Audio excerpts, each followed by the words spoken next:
Welcome to another live stream. Against my better judgment, I decided to come on and do a show. Um, and it's been one of those days. You work all week, and you decide to take some time off, and you get attacked. And then the thing that the thing that is very consistent in gang stalking is that anytime a target individual is trying to rest or I don't know, regain the homeostasis or whatever, try to boost your morale in the wonderful world of gang stalking. They come in, and of course they have to keep that atmosphere going. I think Firefighter mentioned that in the last live stream, that they just keep you in a state of being terrorized all the time. And they got to do that. They they have to. The long campaign of the targeted individual. This is not a sprint. This is not a little tour through the carnival, if you will. This is the the marathon, the trek through every obstacle and minefield that the enemy has got, and they like to savor the flavor of the fear of the target, of the confusion that you deal with as you're being attacked and as you're moving through this. But they got to keep that atmosphere going around you, and you have times of refreshing, and I'm thankful for that. I'm thankful to Christ, and when it comes down to it, there's nothing that we're dealing with that technically couldn't be justified. It's just the way. And I'm not talking about the justification of the stalkers. I'm talking about as far as the Lord, allowing us to suffer or whatever. There's no question about anything. That's not even what I'm not even talking about them, the stalkers, and they're not justified. But at the end of the day, you're praying, and a lot of targets, they've been dealing with this stuff for a long time, and sometimes it's difficult to process the information according to a lot of the religion that's out there, and of course that stuff's false anyway. And people will look at the target and say, well, I don't know. God doesn't do that stuff to me. He doesn't allow me to suffer. You must have done something bad, right? And of course, Job went through that, where his friends were accusing him of having some kind of secret sin or something. And I'm not saying I'm Job. I'm definitely not the man that Job was. Job was he was a good guy. As far as all the righteous requirements, that God, has for the world and so on and so forth. I've made a lot of mistakes. I used to do a lot of heavy drinking, and that there's a lot of problems that come along with that. And you can't blame anything on stalking. A lot of targets will justify, I don't know, abusing drugs or drinking or whatever. I used to do that, and they love it when you do that too. If anybody else was dealing with this stuff, they'd have a 12-pack. Probably true. Sometimes I'll be honest with you that when I got drunk, it stopped me from doing something that could have probably landed me in prison for the rest of my life. You know what I'm talking about? I'm not justifying it, but there's that atmosphere around you as you're being harassed and constantly terrorized and all that stuff, and it sucks. It really is hard to deal with. And like I said, the whole method of using that terror campaign against targets goes into a lot of different aspects. I mean, targets talk about different times of the day that they deal with this stuff. Maybe if you're living in an apartment or something, and you get in the shower, and all of a sudden they'll start knocking on the walls, or they'll start flushing the toilet or something like that, depending on the opportunities available, or whatever. You try to go to sleep, and all of a sudden it's time for the stereo to start blaring, or other things that just keep waking you up. Maybe they've got the shaky pipes or something like that in the apartment, and of course they start as soon as you lay down and turn off the lights, they'll start playing games with the water. They'll start doing all kinds of things, yelling into the vents, playing the stereo loud, whatever, slamming their car door 50 million times. It's just it's always like that. And you just don't have time to rest. They have to keep you in that state, and it's exhausting.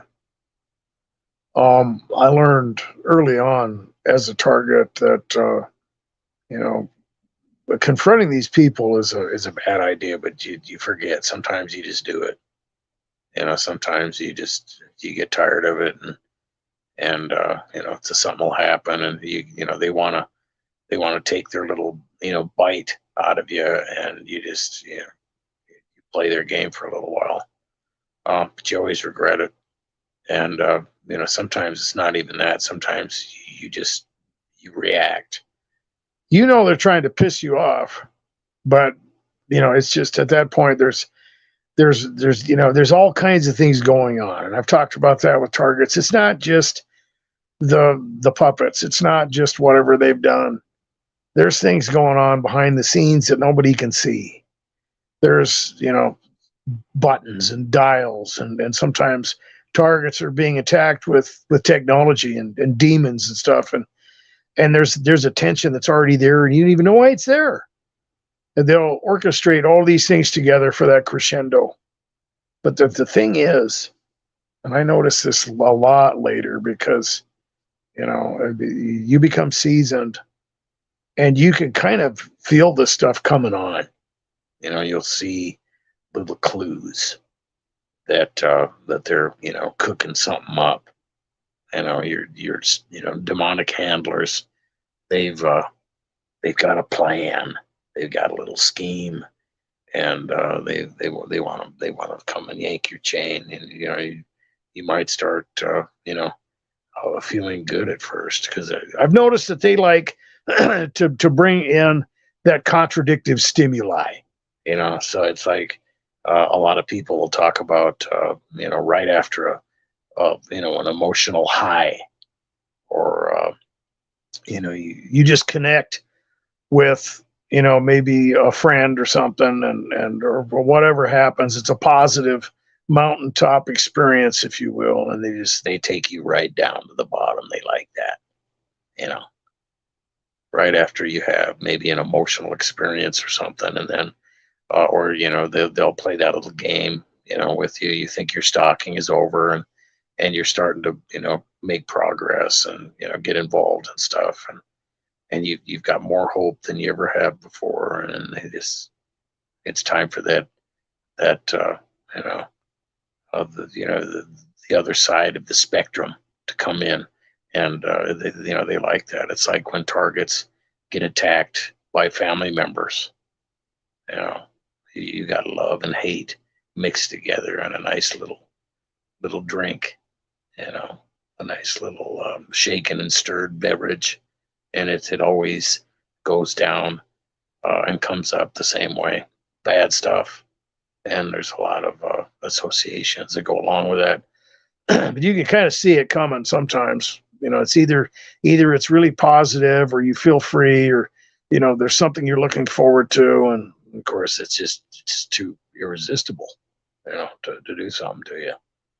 And I've noticed that, just the fact that they'll do that makes you leery of even, I don't know, hoping for something, or, you get some good news, and you become apprehensive even about that. It's like, now that's just crossing the line. I mean, you gotta check yourself. You gotta see what they're doing. And what I do is I try not to get too excited about anything, because you're tempted, especially if you think things are, going well, or you're looking forward to something. And they'll set you up with that too. They'll tell you things like, if you're in a, I don't know, a scenario where you're involved with someone that you don't know is going to harass you, and they'll, kind of play you a little bit. Uh, I remember illustrating this. I can't remember when it was. It was when I applied for assistance getting my vehicle fixed. Okay, and you guys all know that as you're out there in your salient landscape, you get harassed by people people you don't know, people in your family, whatever.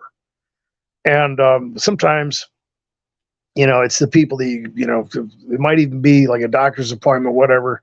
You just don't know, because, like I've said before, these people are everywhere, and there's, the people getting manipulated, and sometimes they know, sometimes they don't. But I went down to get that assistance. Well, you got to apply for this. You got to do this. You got to do that, and it's a very predictable equation that is involved in a lot of this stuff. And that is, you get something as an axiom, and then you get the whole emotional scenario around it, in the sense that they get you jumping through hoops, and you're chasing something. You got to chase the carrot. You can have this if you do this, that, the other thing, and blah, blah, blah, blah, or I'm going to do this for you, or whatever. Some of these scenarios are set up a little more intricately. But this, thing was, you got to do this, you got to do that. And, with those government programs, everything, they make it hard so that people just kind of give up trying to, get all that stuff done. They're jumping through hoops. They're getting copies of this, that, the other, all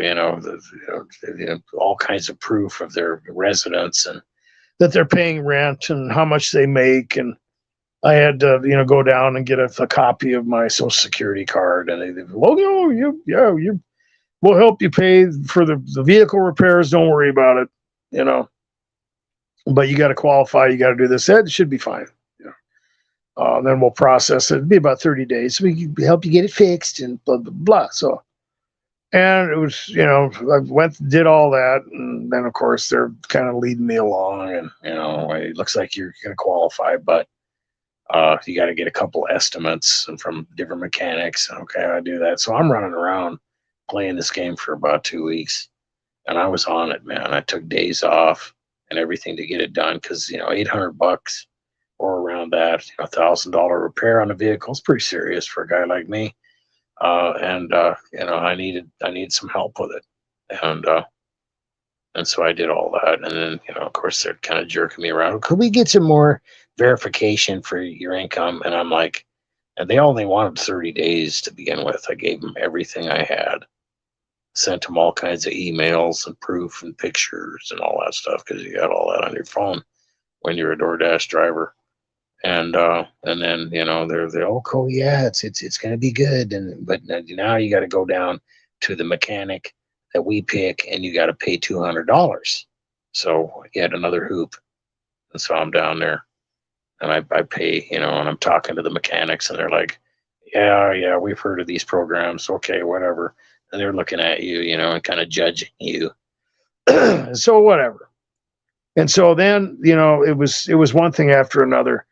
And then, the lady says, well, you got to come down and give me some more stuff. And so I got down there one day, and she was there, but she said, technically I'm not on the clock right now. You can't hand that to me. And I'm like, wow, okay, this is starting to look obvious now. It looks like I'm getting the run around. I'm going to get some chain yanking. And at that point, I'm like, okay, my feelers kind of came back in, and I'm like, well, I can kind of see what's going on. So I kind of braced for it. I wasted some time, and but I'm gonna finish the process, just in case, whatever. And so they kept playing around with me for like another month or two, and calling me up and canceling the appointment.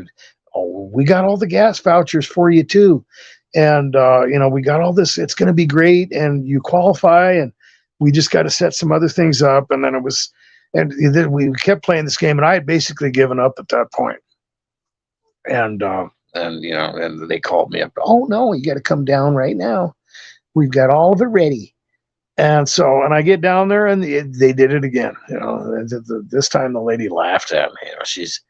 You wouldn't happen to have any more income verification, would you? And I'm like, oh my gosh, And so then and she just flat out told me that I didn't qualify, right? And of course I said, why didn't you just tell me? But I knew why, because it was, you call it whatever you want, but that was done purposefully. I mean, they played around with me for months, and then they kept calling me after that and harassing me.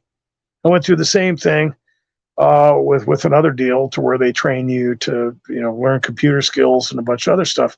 That took a whole year for nothing.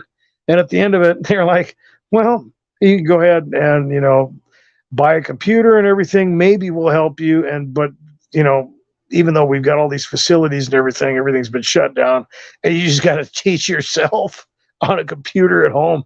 I'm like, wow, I'm glad I spent a year screwing around with you guys to find out that I just have to teach myself. I mean, there's no way.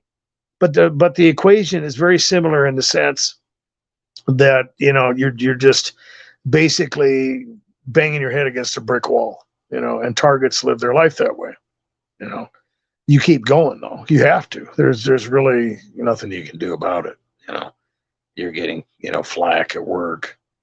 You can never do, everything the way your family wants or whatever. You're the scapegoat. And it just seems like there's nothing you can do to get away from this whole thing. And just when you thought it was safe to hope or enjoy yourself, you gotta brace for it, because that's what they do. It's an emotional roller coaster, a terror campaign. And if you're a new target out there and you just started playing this game, I'm not trying to discourage you and say that the life is just going to be hell for you now. I mean, you're going to be dealing with the stalking. You're going to be, dealing with, who knows what God's going to do. Sometimes, people have fairly, livable circumstances, and it just is what it is. This place is not a vacation for the blind and the perps. It is, but only temporarily. And you're in the unadulterated reality of this world, really. But they have to do that.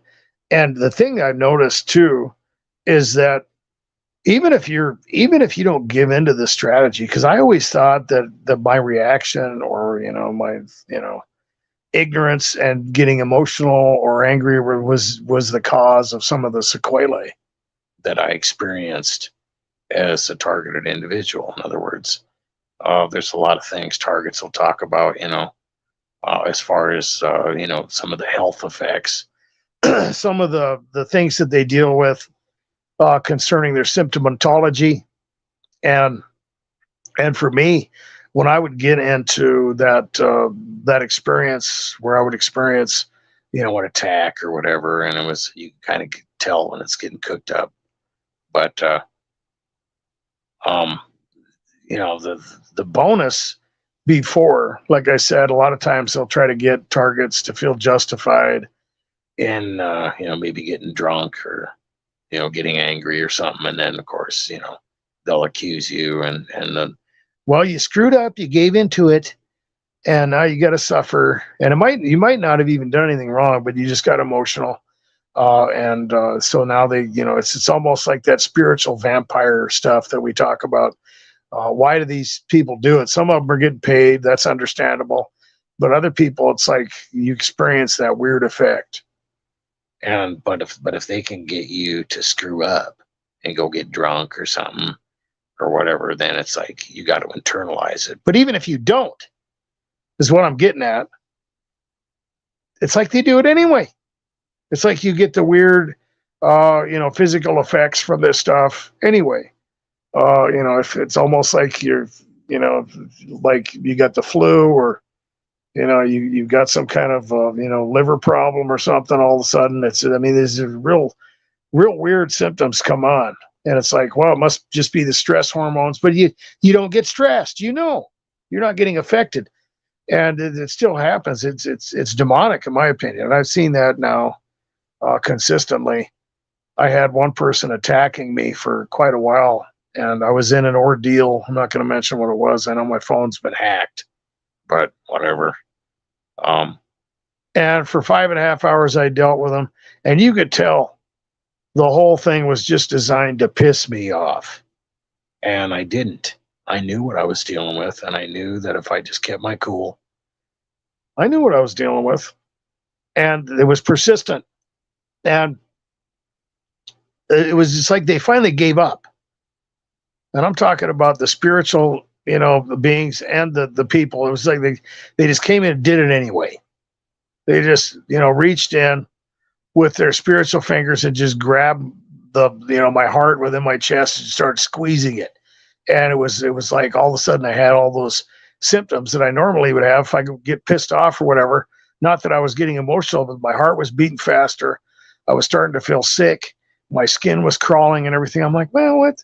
I'm not even worried about this. I know exactly what's going on. They just do it anyway, But the whole idea is to psychologically manipulate you as a human being and get you to believe that you're doubting God, or that you're giving in to their tactics, or you just but they'll do it anyway.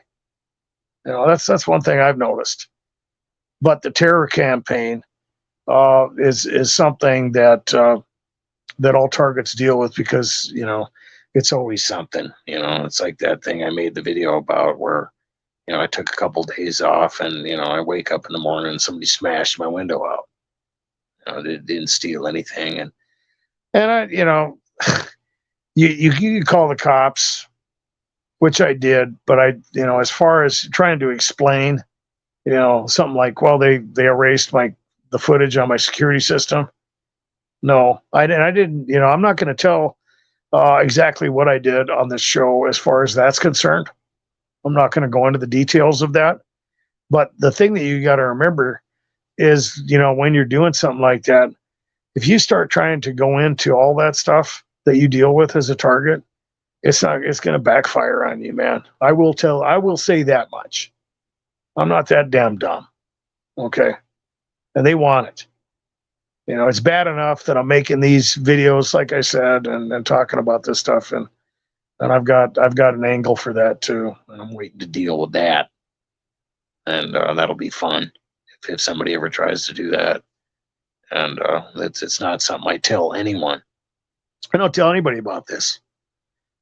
So if anybody ever says anything about it in my circle or anywhere else, it would be like, basically evidence that they're stalking and spying on me, because I'm not telling anybody about it. It's our little secret, if you will. That the targets out there that deal with this stuff, and yeah, it's a wonderful world of gangstalking, and I'm not complaining. Like I said, I'm sure under the perfect justice of God, we all deserve worse, and we can't complain about that. And that's just the fundamental reality. God knows what He's doing, and we don't know.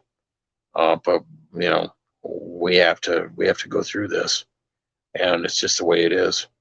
The one thing I do know is that whoever is doing whatever they're doing to you and me and all the other targets out there, they ain't gonna get away with it, and I don't have to do anything to them, because I know what's gonna happen. It's not something I got to sit around and be glad about. But it's you know that. I mean, people deal with that sense of injustice as targets, and they will use that to manipulate people, and try to get you to get out there like Myron May or something.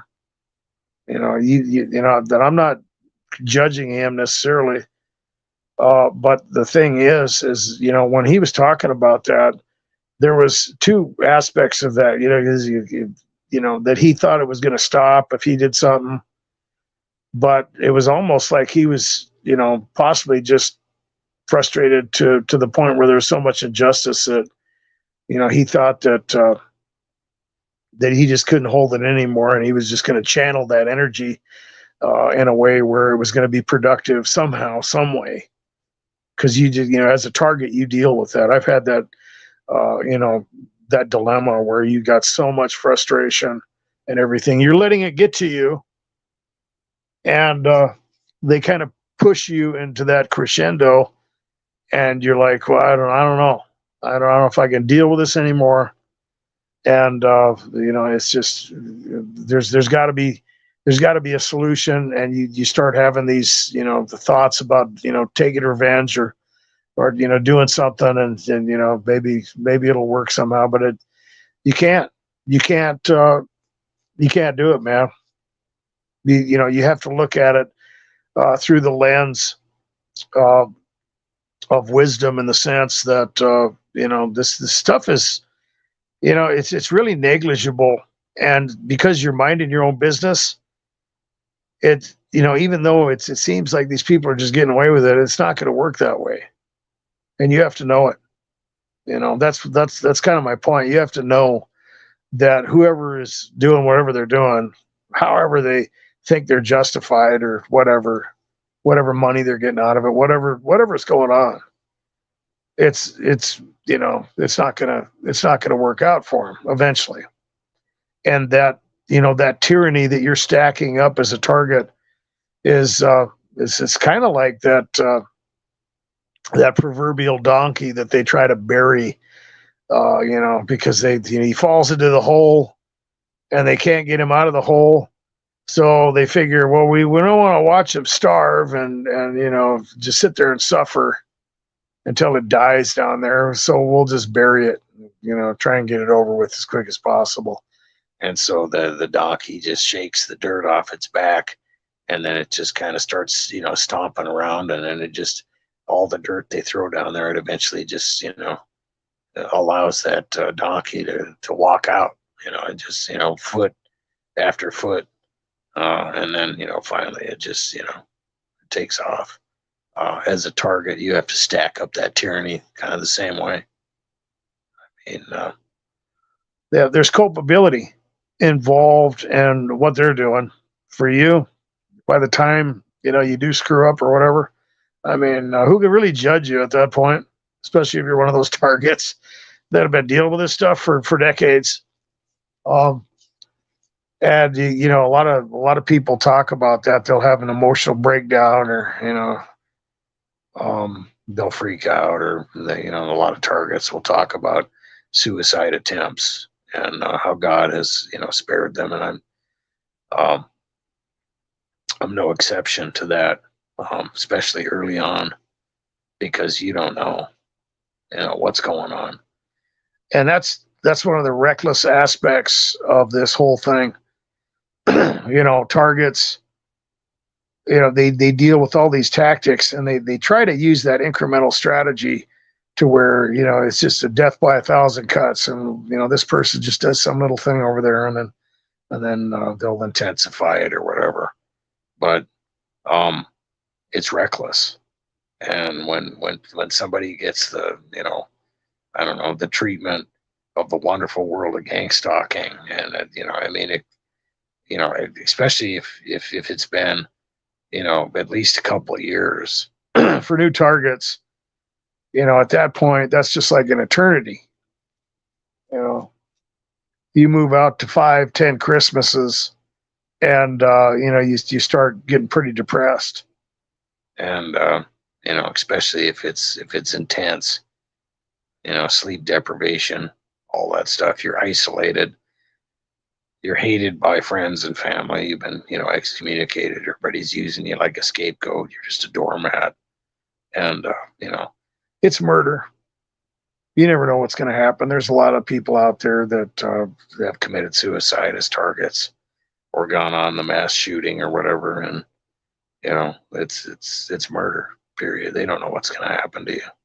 they don't know how you're going to react, and you know, if nothing else, that kills the gaslighting that targets deal with, because a lot of times they'll come along and try to just, you know, wink at you, or, you know, make it look like it's a joke, but it's not. I got to get something to drink. My throat's getting pretty dry here, guys. Hold on a second.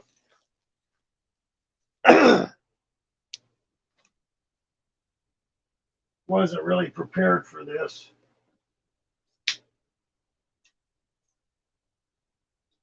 Like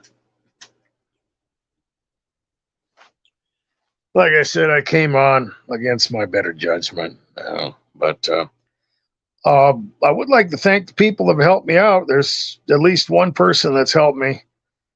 Thank God, because, you know, I mean, as a target, uh, you know, you know, when they start attacking your personal property and you know, your vehicles and all the other stuff that targets deal with, you know, that, you know, it's just for people to help out the target. That's pretty rare, you know, because they isolate you. That's what I was mentioning in that video earlier. You know, we form a little network amongst each other, and when somebody's got a problem, you know, everybody helps out, and that right there is going to cancel out a lot of the stuff that is going on in the gang stalking menagerie, the wonderful world of gang stalking. Because, you know, when somebody gets attacked like that, it's a financial hit, and there's no getting out of that. You know, you just basically, you know, you're talking about, you know, getting a window replaced or something or whatever they're doing. There's a lot of people that talk about that in the comments where they're attacking their vehicles, and if you're a mechanic or something, it's time. Time is money. You should be working, you know, and you just basically worked for a week for nothing, you know, after expenses or whatever, after you get done doing. It's like that girl that just backed up into my vehicle. I pull up to a stop sign. She's driving around with temporary plates on, and she just hits in reverse. She's at the stop sign. I'm behind her. She just hits it in reverse, and I'm laying on the horn. She's coming straight at me, you know, and $700 new radiator, and she just takes off, you know. I called the cops and made a report, got the number and everything, but they never got back to me. You know, $700, had to take the day off. You know, so you add all that up, you know, not to mention the day that I couldn't work. You know, it was probably a couple days. You got to wait to get it in the shop, and you're making at least $100 a day minimum. After everything, it's more than that, and then you got to pay that. You're looking $1,000. And of course, the sense of injustice just builds up. You add up a bunch of those things going on. It's a financial hit, man. There's no getting out of it. You can think whatever you want. It's one thing for, you know, the target deal with a little street theater, direct conversation. They start, you know, grabbing dollars out of your wallet, man. And you know, there's no getting out of that, and they know it. And you know, all targets have experienced that stuff. But I just like to thank everybody who's helped me out in the past. I've got a lot of assistance in times of need. COVID, 3.5 months I was sick. Got in a no-fault vehicle accident, and the insurance company was screwing me around. They didn't even pay for the rental. I had to fight just to get them to pay for, you know. I think it was like if I wouldn't have bought the vehicle right away, I would have been screwed, because I think I spent $1,000 on the rental vehicle, and I only was able to squeeze like $450 out of them. And I fought them for a long time. They, you know, the insurance companies like to play that game with you because they know that you need the money, and they, you know, so they'll delay and stall and play all kinds of games with you. Oh no, just go get a rental vehicle. Well, wait a minute, you're supposed to pay for that. Oh, we'll pay you back. Sure, you will. Sure, you will. If you guys are, I mean, some insurance companies are better than others, but I don't know. For targets, maybe it's just worse. I don't know. But I certainly appreciate all the help, guys. Thank you very much. And we should do more for that, for each other. I know, because I know everybody out there is dealing with it. I talked about that in that video. But anyway, um, let's see what's going on in the comment section. Monster 2224, welcome to the live stream. Colton, welcome to the live stream. Andy Smith, welcome to the live stream. And of course, Firefighter, welcome to the live stream. Yeah, the firefighter says, yeah, they did indeed. The pit they dug will fit, they will fill it with themselves. Yeah, that's true. It's, I've talked about, not getting bitter and all that stuff. But you know what? It is what it is. I'm not all that, and I've admitted it before that it's just I would like everybody to repent and everything, but these people, I've been dealing with them for decades, and they've earned it, man.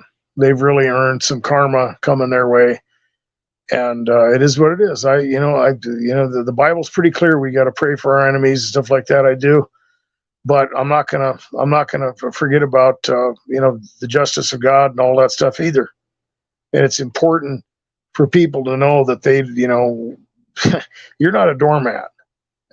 It's like when people take the biblical stuff out of context and they get into passivity. And I'm not saying you should retaliate. That's not my point, but it's okay, we'll use a woman that gets raped or something. She gets raped, and the guy gets caught by the cops or whatever. Is it okay for her to press charges? Yeah, yeah, it is, man. It's absolutely it is. There's nothing wrong with that. Is it okay if you're hurt, by an employer or somebody, does something to you, for you to sue them for compensation? Absolutely, it is. Most of the time, people aren't willing to work something out, and that's just the way it is. The whole concept of the legal system comes out of the Bible. When you get into that kind of thing, just depends on what it was that happened to somebody. And sometimes you had to pay 5 times the amount, depending on what it was, and that was biblical. So there is justice, and there is you're gonna reap what you sow, and God won't be mocked. Let's go back into the comments. Sorry if I accidentally erased something. I'm not. I'm trying to deal with this without my glasses. So, Dead Pirate Lenny, welcome to the live stream. Silence. Awesome. Thanks again, man. I appreciate that. You really helped me out. Thank you. And let's see what else. Steve Wells, welcome to the live stream. I'm really trying not to erase comments here as I'm trying to navigate this. Sorry, guys. And let's see what else is out there. Okay.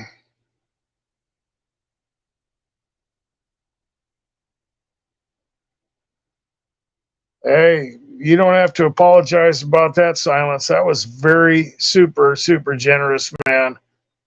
And if nobody else wants to help, that right there was a big deal to me, man. That's a big deal. Thank you so much. I called up one of those mobile glass places. They're gonna give me a call back, so hopefully I'll be able to get it done here in the future very soon. But it should be, man. I'm accidentally. I'm trying to navigate this, and I'm accidentally knocking comments off here, and I apologize, guys. It's probably going to be between $300 and $400. I had somebody smash my window out of my Trailblazer around Thanksgiving when I first moved in here, and of course, then I had the 15 or 16 flat tires between July and June. Or June and July, and then some other stuff. I'm not going to go into it, but it is what it is. So I'm not the only one dealing with this stuff. A lot of targets out there dealing with that stuff. There's targets who are homeless. I've had to live in my vehicle plenty of times, man. It's scary being a target. It is. It's horrifying. It is literally.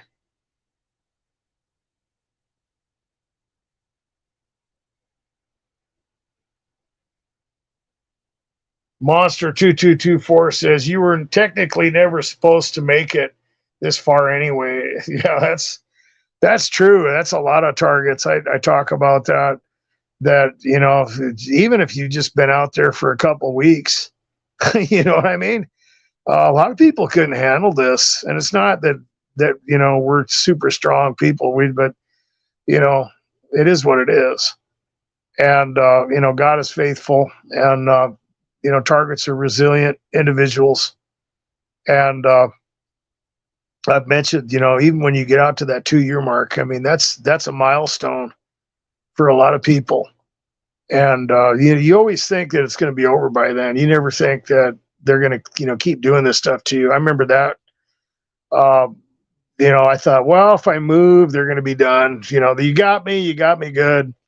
And you take off, and you think that they're just going to kind of throw a little party and laugh at you or whatever. And we got that person. We let them have it, and you have to kind of crawl away, and because they try to turn it into a game, and then you realize that you're way outnumbered, and you're just basically overwhelmed, and you bolt. That's what I did. I was like, I can, start killing people, or I can run, because if I do that, I'm probably going to get caught. That's the scariest part about some of the stuff that targets deal with the directed conversations, everything. It's like, getting away with something is one thing. I mean, but to think that, people are monitoring you, or you're being watched with that kind of diligence and obsessive insanity, is that they know basically just what you're doing all the time. It's like, how am I gonna coordinate an attack or do something? I can't even, you can't even do simple stuff as a target. You go on the run trying to escape, and it's like you can't get away, let alone try and get away with something like that. And so that's not even really an option. That's in your landscape at that point. If you got half a brain in your head, you're not gonna, because they're already doing stuff anyway. Last thing you want to do is give them a reason, and it's brutal, totally.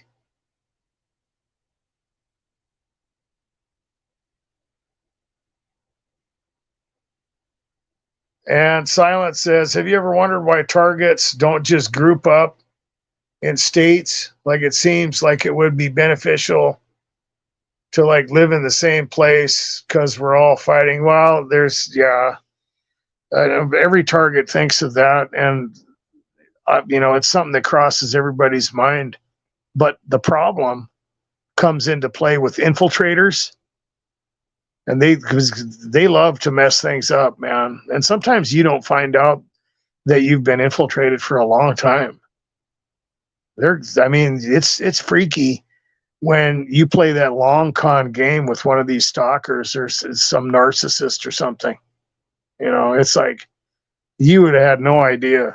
It's like the stuff that happens to targets when they go to church and they think it's a safe place or whatever, and then all of a sudden, you're like, whoa, I didn't think I was going to get attacked by the pastor. If it's not, maybe some judgmental, people in the congregation, but this is really creepy now. And then it comes, it's just like you're surrounded by these people everywhere. It's beyond. And you see the infrastructure, and then you start putting all this stuff together, man. It's like, You don't know. And the infiltrators do that.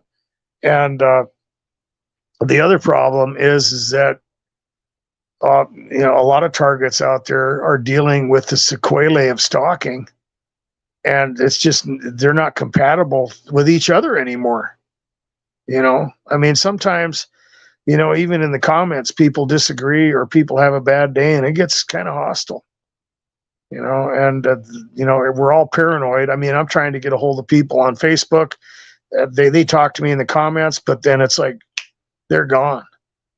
They don't want to talk to me, and I get it, man. They don't, it's like they've been attacked. Everybody's paranoid, and you just don't know who you're dealing with. I've had people, I'll joke around in a video or something, and they'll be like, I don't know. It's kind of like you're making fun of targets. Like, I'm not making fun of you. And then there's people that think I'm reading their mind because, it's like the demonic entities that are, setting all this stuff up for everybody. They kind of have that perspective. And so they'll start, organizing stuff, and they might, throw a little thought into my mind, and I'll make a video, and it coincides with something that another target's dealing with. And they're like, And I'm like, I have no idea. I have no idea what's going on, dude. You have to see what you're dealing with here. But you have something like that happen in a commune scenario with a bunch of targets or something, and you can see what could happen. And so you get, but it's more so the infiltrators. But the suggestion that I kind of came out with was that, we just keep communicating, on this forum and maybe on that Facebook harassment support group 911, and make ways for everybody to kind of help each other, because that's a realistic network that would kind of prevent that. But at the same time, you still got to deal with the infiltrators. But silence has got a point, because isolating us is crucial. It's really set up that way. Very small minority of the population. Targeted individuals are a very, very small minority, and we're very vulnerable. And the monstrous, wonderful world of gangstalking infrastructure is everywhere. And it's like some of the comments that I would get in the beginning of this whole thing, because I always talk about that. You got people, jerking your chain, because it's always really obvious at first. People, walk up to you. They don't even try to play games with you. They'll just be like, you don't stand a chance. You have no idea what's coming. Or, I'm sorry, this is about to happen to you. And you're like, what are you talking about? You're going to find out, you're probably going to go crazy, and it's like, you don't even know. They're not, some of them are like, literally, I had one guy, he's like, well, so what do you think about me stalking you now? Literally just came out and said that several times to me, and it's like, I don't ever talk about this stuff with anybody. That was early on. And I've had that stuff happen all the way throughout this. They'll just come up and get smart with you. But, I mean, what are you going to do? Go back into the comments here.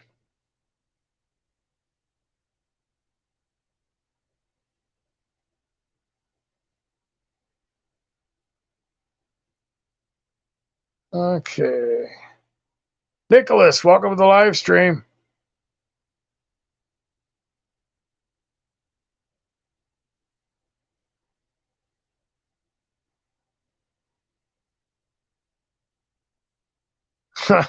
Firefighter says, watching the Democrat manifest demons after the election has been informative. That's wild. I haven't watched those yet, but I believe it, man. There's people out there that are ignorant about what's happened to the Democrat Party, and they're just like those kind of people that are, I've always been Democrat. My parents were Democrat, and their parents were Democrat, and that's kind of ridiculous. That's just my personal opinion, because things have changed a lot.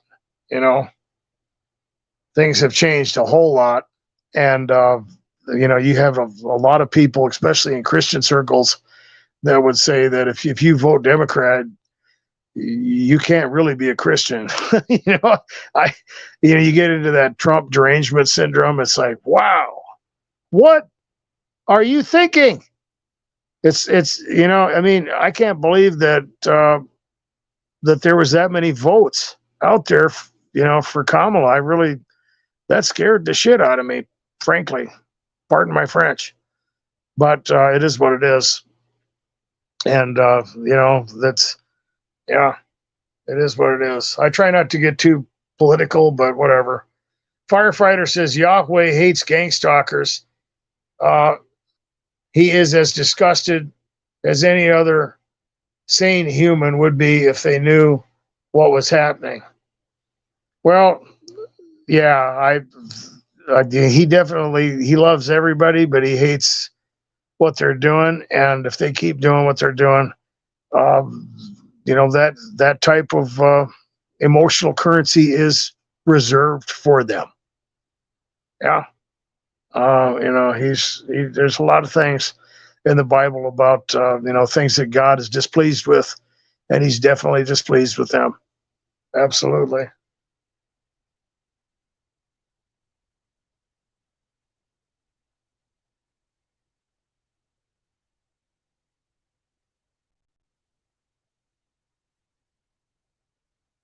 Okay, I'm looking at a conversation here. I'm trying to figure out what it is.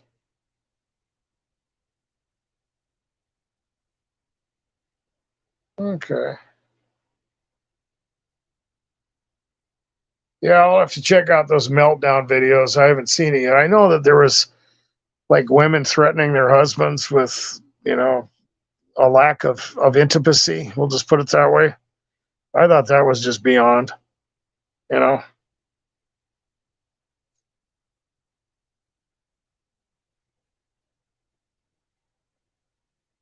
Okay.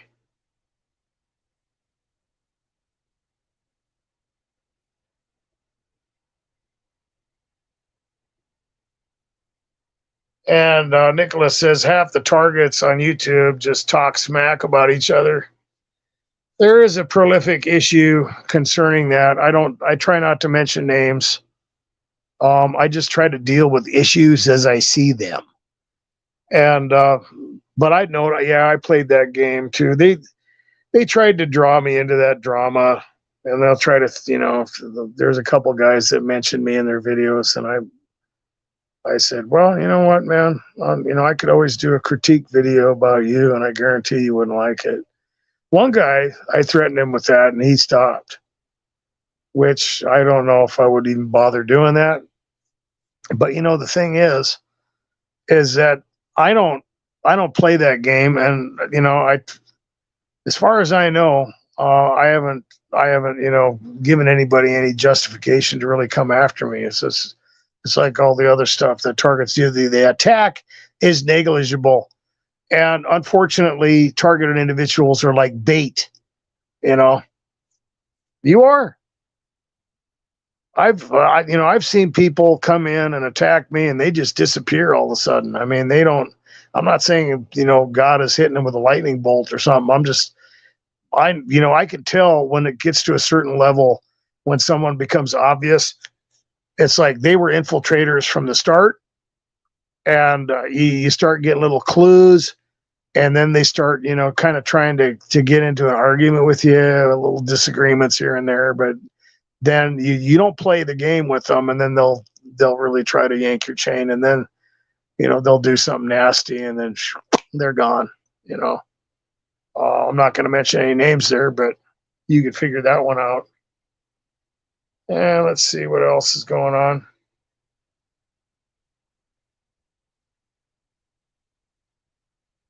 Firefighter said that the black men came out strong for Trump. That was the bright side.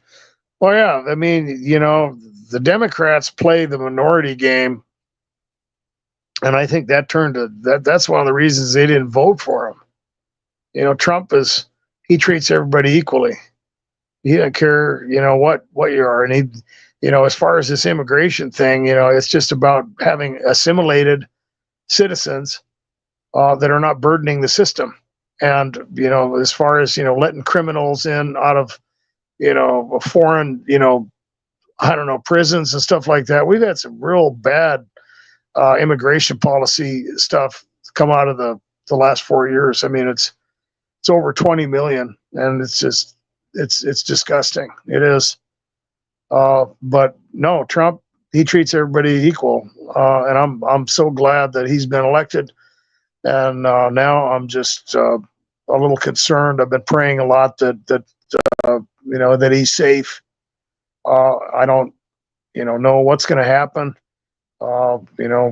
In the future days, as far as possible attempts against his life. I just pray. I've been praying pretty intensely on that, and I'm trying to be positive. I really am. But he's endured the same thing a lot of targeted individuals have endured. People have tried to kill him. That episode up in Pennsylvania was classic stuff that all targets deal with. How'd that even happen? Same way that targets deal with the stuff they deal with. They're right in plain view of everybody with no explanation, and it just happens, and then it just gets swept under the rug, and you got to pick up the pieces and move on, and just keep your head up, man. He's a targeted individual. He doesn't deal with the same stuff that classic targets deal with, but pretty damn close. Trying to throw him in prison, kill him. The disinformation campaign, all that stuff. Yeah, I would consider Trump a target. Absolutely. But I've just been praying for it. I'd ask all you guys to pray for him as well.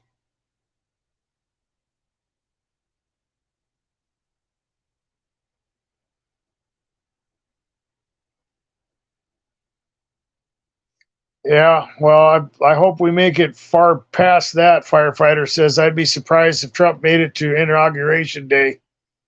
Secret Service will be making excuses, and the media will be cool with it. Yeah, I've thought of that too. I'll be honest. I'm, I hope we all make it to Inauguration Day. This is the way some of you targets have been talking about some of the things that have happened to you, and some of the things that I've been dealing with. I haven't been talking about all that, but that's the way it is for a lot of targets. You don't know.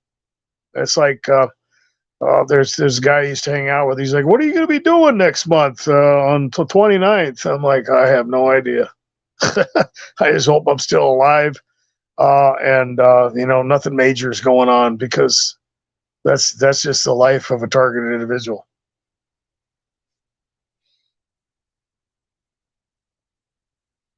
Yeah, looks like we got something else going on here.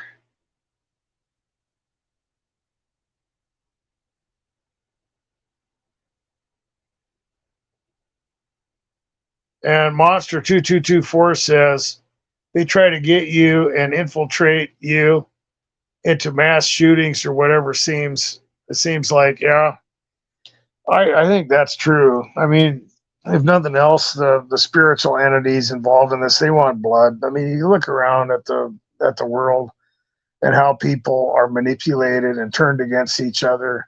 And the Bible talks about that parents are going to turn against their kids. Kids are going to turn against their parents.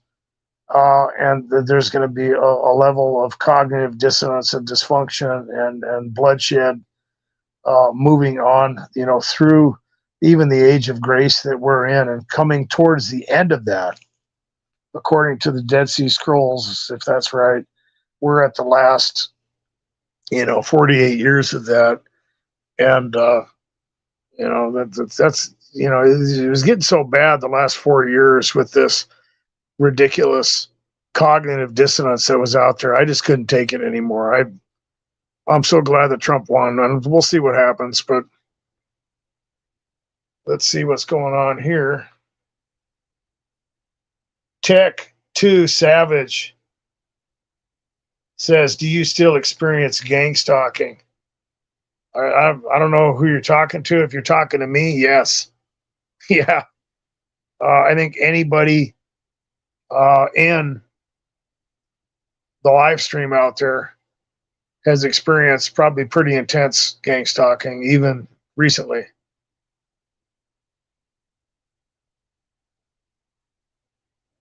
Wow. So let me see. You guys are talking about something else out there. Oh, putting a bounty on Trump. And firefighter says they literally put a witch bounty on Trump. Yeah, I heard about that. I heard about that. It's a witchcraft. Targets deal with that. So I've dealt with a lot of that, man. And some of it's there to mess with your head, and some of it's real. I mean, I've talked about witchcraft before. They do that.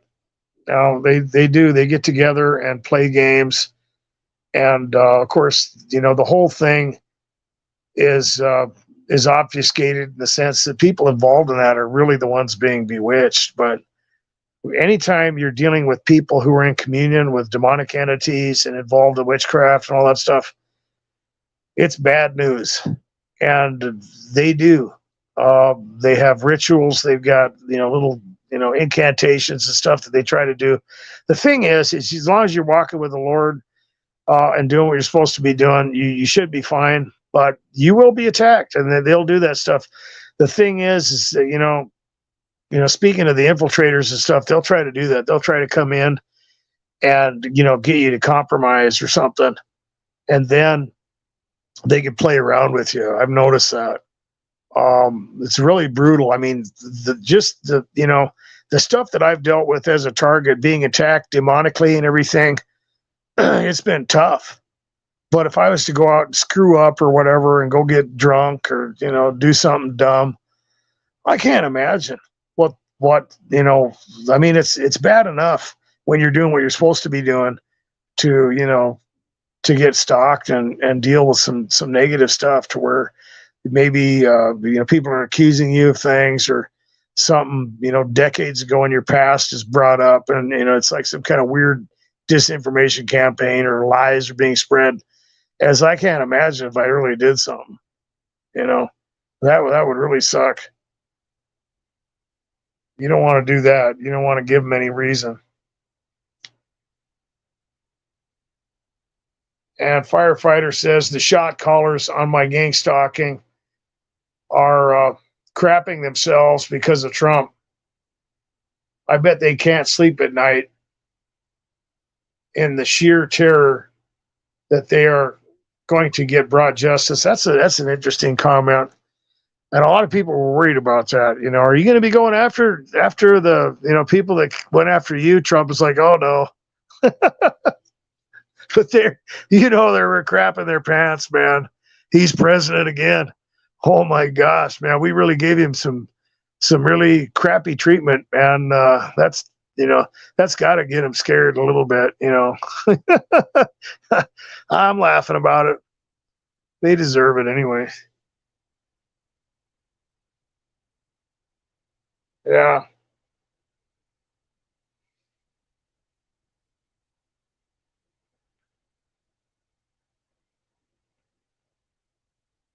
And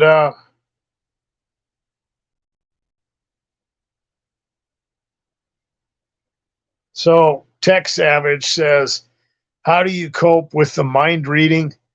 Personally, I just ignore it. That's a good modus operandi. And Nick said something good here. Nicholas Bosmerman says, me too. I figure whatever I'm thinking about isn't all that bad. No. And that's a good way, because a lot of times you're going to deal with a lot of demonic stuff. That's just my opinion. And some people will go into the hive mind team, neural monitoring and stuff. I don't know. It's they're working on synthetic telepathy and stuff like that. I'm not going to say they're not, but I know a lot of the stuff that I've dealt with was demonic. And I've seen that, and I've heard of people talking about that stuff for a long time, not just in our technological age that we're in now, but some of that stuff can be an illusion too, but they want you to get paranoid. They want you to get scared, and it's kind of like a catalyst, because I've had weird stuff happen where people will come up and they'll say something, or I even had somebody answer me in a text about something I was thinking about that I never said anything to them. That sounds crazy. Okay, so I'm driving around doing the deliveries, And I was starting to think about this person that I was communicating with. It was like another, infiltrator, another target. And I didn't know. I was thinking, oh, I think I'm going to bring that up. And I was thinking about something, and I thought, yeah, I'll have that conversation with them. And it was like immediately I got a text from that person, right? Never mentioned it or anything. And they were, joking around and stuff. I wondered if you were ever going to talk to me about that. And I was like, oh my gosh, that's creepy.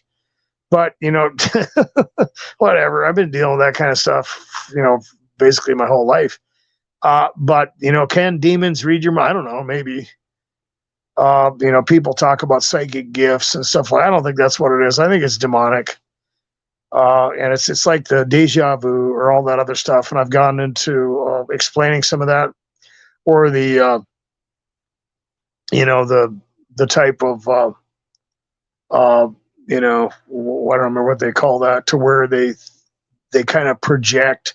It's like a type of projection where they are remote viewing. That's what it is. Seeing things that are happening somewhere else or whatever.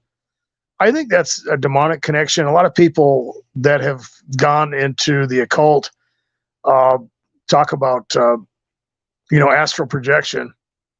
And a couple people have come out of that. And because, when they do that stuff, it's like they say that they can, kind of leave their body.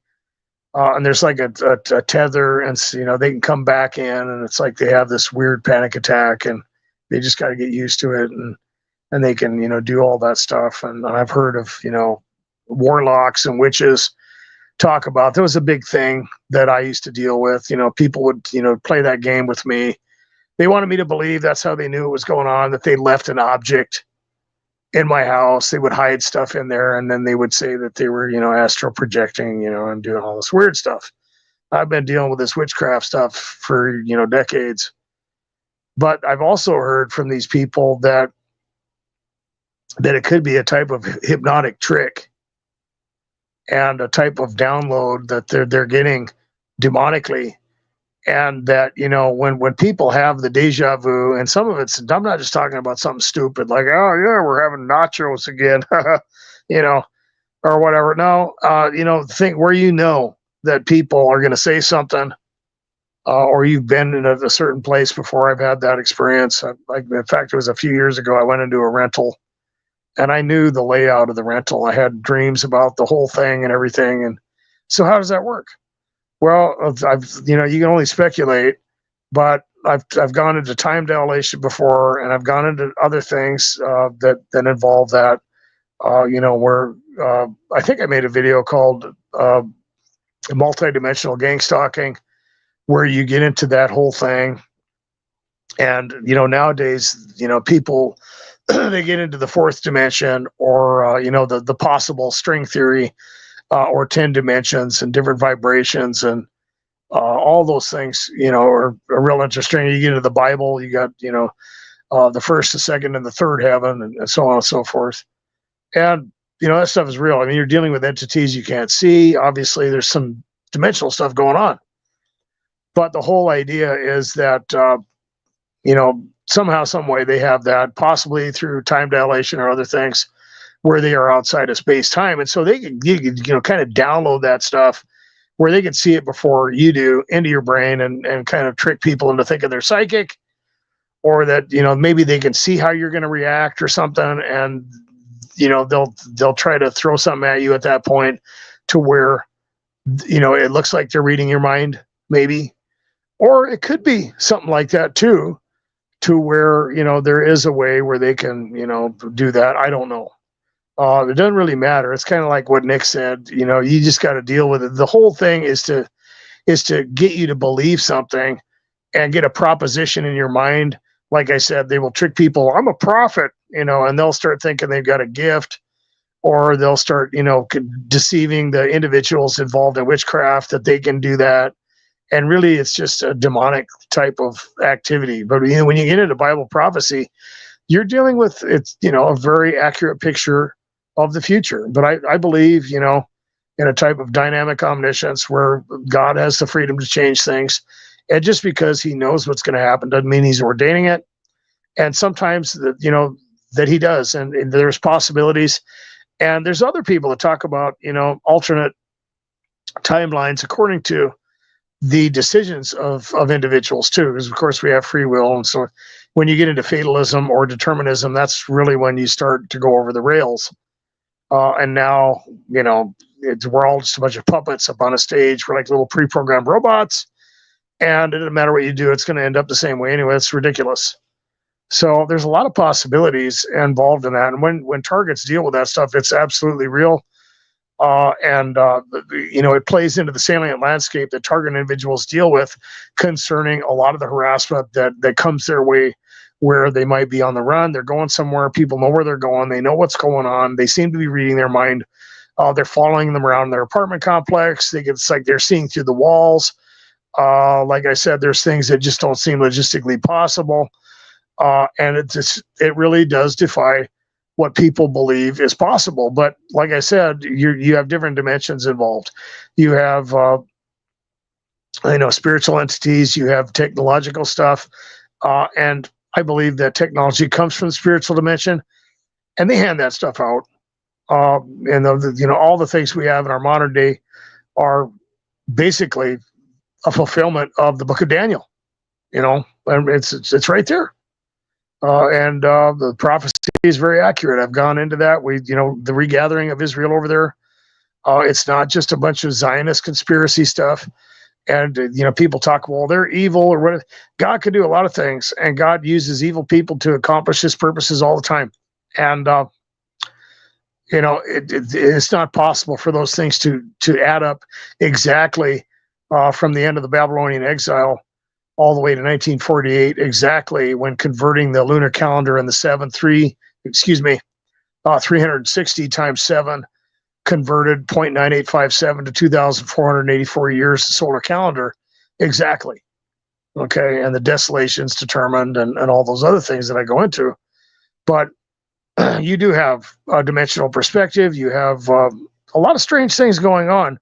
And that's why it's important to understand the landscape of what you're dealing with as a target individual, because a lot of the stuff that you're going to be dealing with is designed not only to gaslight you and to get you to question reality, but to make you look absolutely freaking crazy. And when people talk about all the strange things that they've been through, it looks like a persecutory delusion. It looks like factitious disorder. It looks like a mass psychosis. And, really when you get into the world in general, with this Machiavellian New World Order and all these people that are trying to turn everybody into slaves, and, that's really what's going on. When you create a hierarchy like is out there, like I've mentioned, with the targeted individual, you have the spiritual dimension, you've got the demonic handlers, you've got the principalities and powers, and you've got that all the way back to the classic origins of the Freemasons and the Rosicrucians and all that stuff, and it builds up into what we are dealing with in the modern day. But you have that whole idea that a certain group of people have the power to rule the world and make all these decisions, and that's delusional. That's crazy. And that if you dumb people down and control them and manipulate them, that everything is just going to work out hunky-dory for you. That's crazy. Okay. It's not the targets that are insane. It's the people that are in charge, I think, most of the time. But you have that kind of thing going on, the hidden knowledge and the secret wisdom, and it's all pretty much the same. And you have a destiny philosophy involved in those secret societies, and a type of polytheism. So when you see all this stuff, you can see how the government's involved in that, how all these things connect, and how it's possible for targets to be dealing with this stuff on a mass level without everyone being a damn CIA employee or working for the FBI or whatever, or a Freemason. That it really encompasses the whole world, and there's a type of tyranny going on that's been obfuscated. It's crucial to understand that, both the mind reading and the controlled programming and the mass gaslighting campaigns and the stuff that really makes targets look crazy, or that will really get you to question, what's real and what isn't. That's That's how you break it down, and you have to understand it. I've dealt with a lot of targets who've experienced that stuff, and they don't understand the themes. They don't understand the possibilities and impossibilities of where they are, and they get hit with something like that, or they get hit with the control programming, and it's like, this is like an alternate reality. You don't understand. It's like, no, it just seems that way. Okay, you're dealing with themes, and you're dealing with things that can be set up in advance, and you are thrown into this mechanism. And once you're sensitized and everything, and once all those little themes and all these little suggestions are put into your mind, it's out there for everybody. It's like the Mandela effect. People were gaslighted in mass. It's not just about you. They want you to believe that, and all the attention that targeted individuals get, it gets them processing information that way, and that's just the natural reaction. And of course, it'll get you to question reality, just like the Mandela effect. People are talking about time travel and how we're in some kind of alternate universe now, and CERN opened up a black hole. I mean, no, it doesn't have to be that way. A lot of it is demonic hypnosis, along with a very cleverly orchestrated gaslighting campaign with different versions in movies and disinformation, and mixing up facts and just playing with people's minds. Okay, and then the whole idea, same as what targets deal with, is to get you to believe something, to get you to freak out, and to worm into your brain, and you set up shop. That's the way it works. And you ignoring it, it's a good idea, because at the end of the day, you're no different than anybody else. So they get you to be scared, all that stuff, it's very easy to do that. And a lot of targets, they don't just deal with that. They get attacked with, the demonic panic attacks, or, some technology or something. And then they're agoraphobic now. They don't want to leave the house. They don't want to be around people. They're reading into everything, and it short circuits you. And then, of course, once you get paranoid and once you get scared, then, what are you going to, don't think of it. Don't think of something weird. Don't think of pink elephants. And immediately it's going to cause you to have that mental glitch. You're dysfunctional now. The paranoia has reciprocity, and you're thinking about weird stuff that you normally wouldn't think of. And it short circuits you. You got to ignore it. You got to see that things aren't always as they seem, and there are a lot of possibilities. But at the end of the day, you being a good person and doing what you're supposed to be doing, and living under the the biblical principles and minding your own business, that's your shield. Somebody asked me about the armor of God. Somebody was mentioning that in the comments. I can't remember who it was now, but that's very important.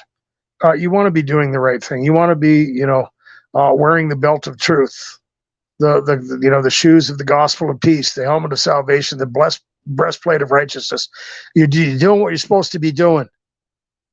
And it's also important to remember that these individuals who are involved in harassing you are not. And that's something that you got to keep in mind. Okay, let's see what's going on out here.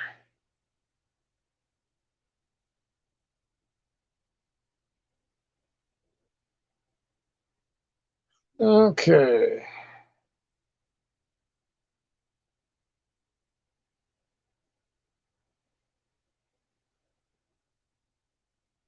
Firefighter up at the top of the comments said something here. It is designed quite maliciously to get you reading into things that aren't gangstalking. They literally install the trigger by literal gangstalking street theater. Yeah, that's what they want. That's the whole point, to get you to be your own handler, to get you to process information in a different way. And the environmental manufactured schizophrenia of the targeted individual works that way. And that's unfortunate, because targets do become dysfunctional. They do end up reading into things, and that's how they do it. Just like Firefighter said, they get you sensitized, and they get all the trigger mechanisms in there, and they get you looking for it. And they throw the target after the sensitization process into the theme-based menagerie mechanism of this world, and you start seeing it everywhere. And it's not just in your head; it's literally it's a meat grinder. It's there, and they set that stuff up for a lot of targets, even back, from childhood. I've talked about that. I think me and Nick talked quite a bit about that stuff too. And we kind of swapped some stories, and I have also with other targets. It's interesting to see that menagerie, to see the setup, to see the infrastructure of delusions and manipulation that they want you to get into, and to that area of speculation and hyper irrational paranoia, because it really does mess with your head. It's designed to cause dysfunction. Hold on a minute, guys. I got to get another drink of water here. My throat's getting pretty raspy. Oh, my gosh. Oh.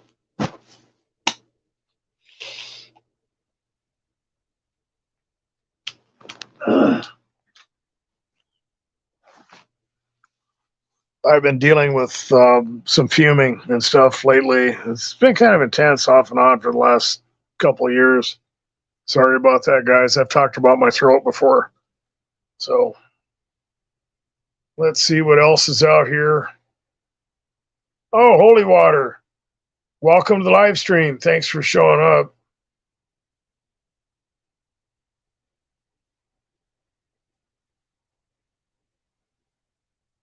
Okay.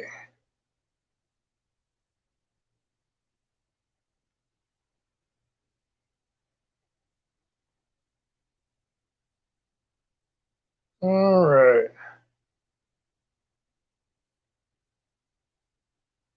Well, I'm not really sure what that conversation is about. I tried to get into that, but I'm going to go back up somewhere else.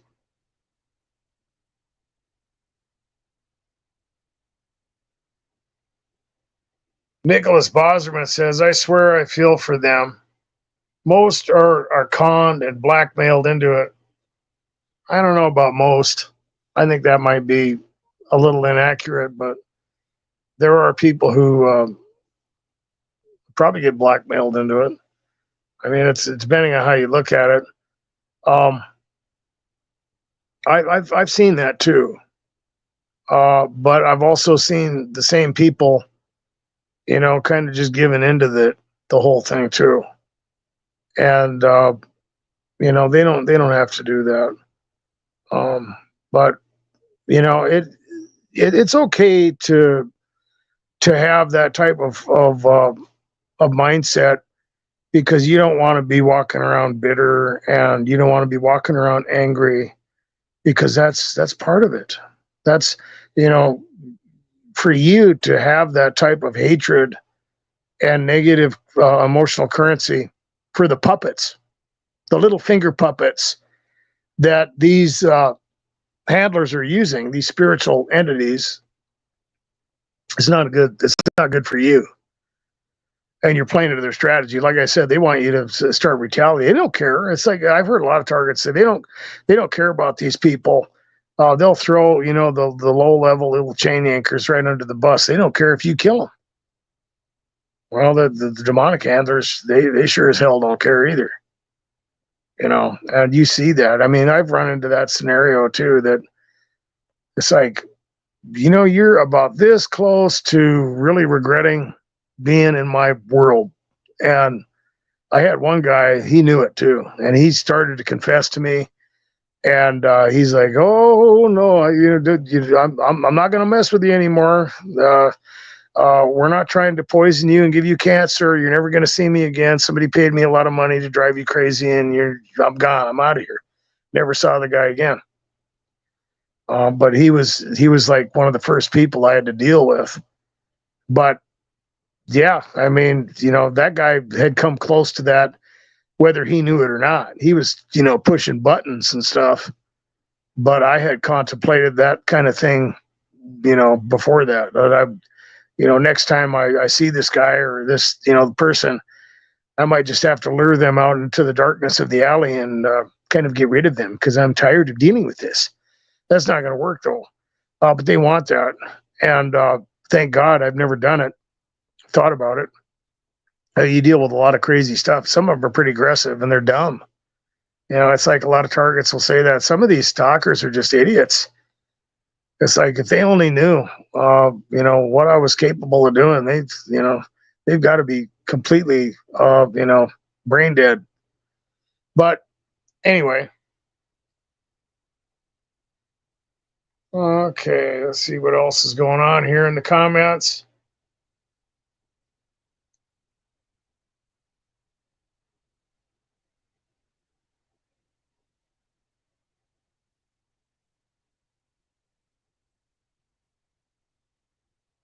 Hmm.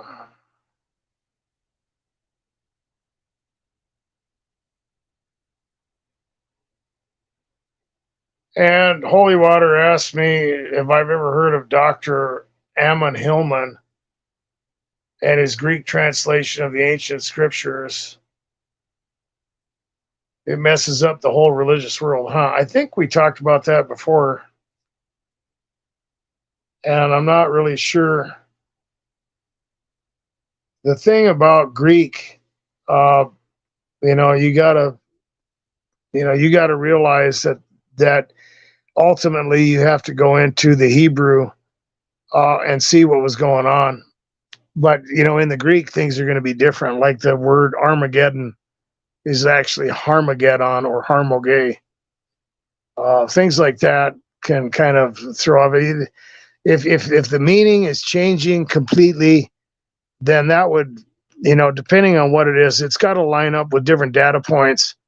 So when you see somebody come up with something that's completely the opposite of what, I mean, it depends on what it is. If it's a minor issue, that's okay. But if it's something that all of a sudden isolates itself from the rest of the theme of Scripture, that's a red flag to me. I don't know. I'd have to look into it, but I'll check that out.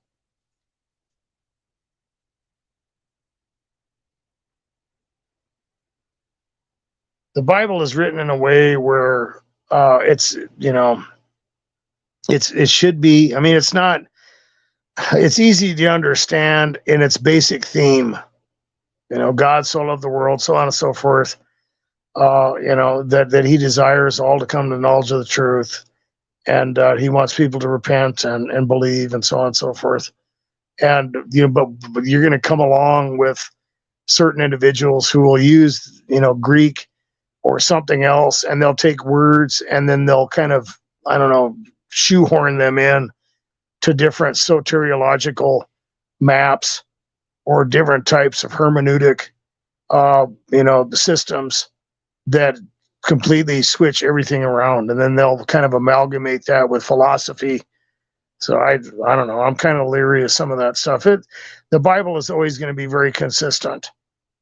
You're going to see a consistent theme. If that chain reaction breaks, something's wrong.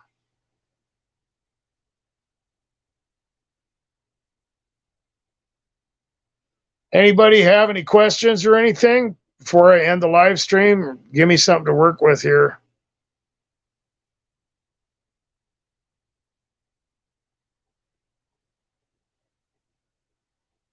I'm just looking through the comments, see if I missed something. Winston Westercheston. I think that's how you pronounce it. Sorry. And Winston asked me about a noose network. I don't know what that is.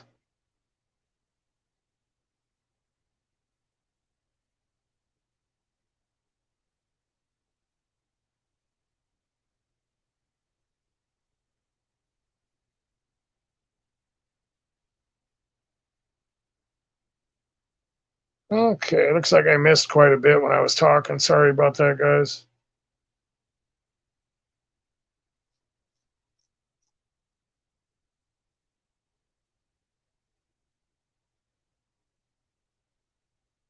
Okay. Well, I'm going to go back up to the top of the comments and see if there's anything else. I'm not getting any more questions, guys. Is there a glitch here? I'm assuming we're still live. Maybe it's catching up. But I'll just kind of recap and see what happens. We talked a little bit about some of the things that targets deal with.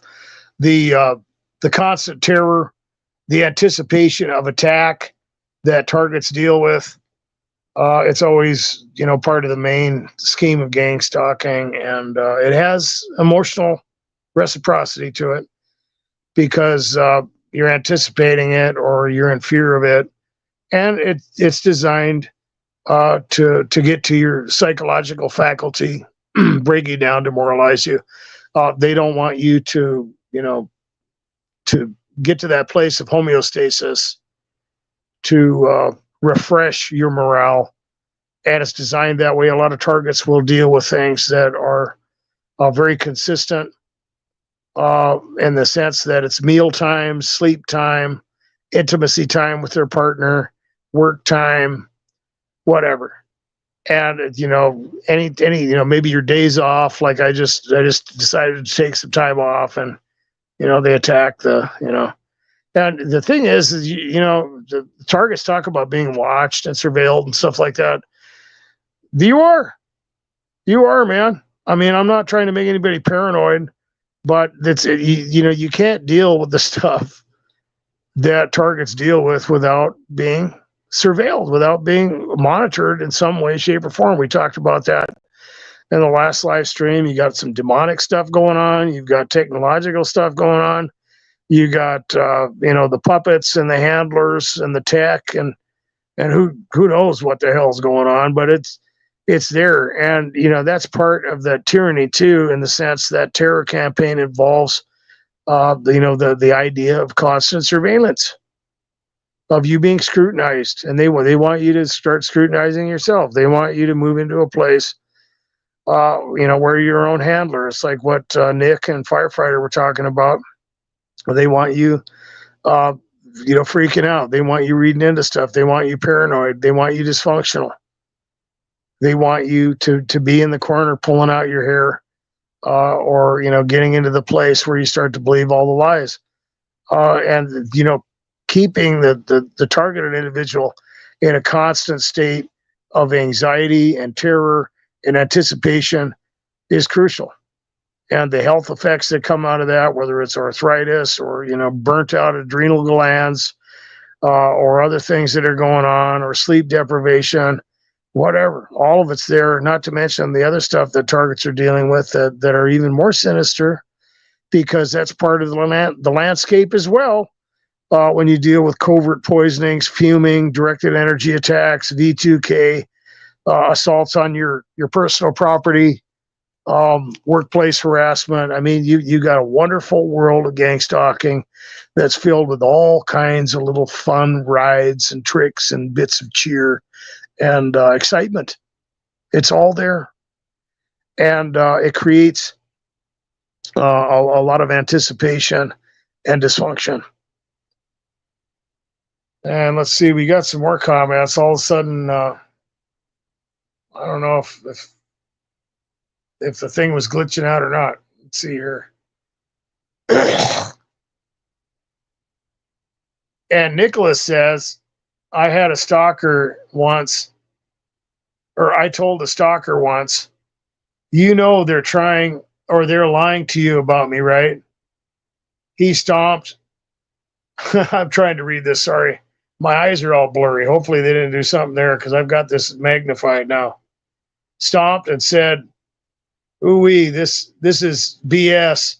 And I walked off. He came back reluctantly.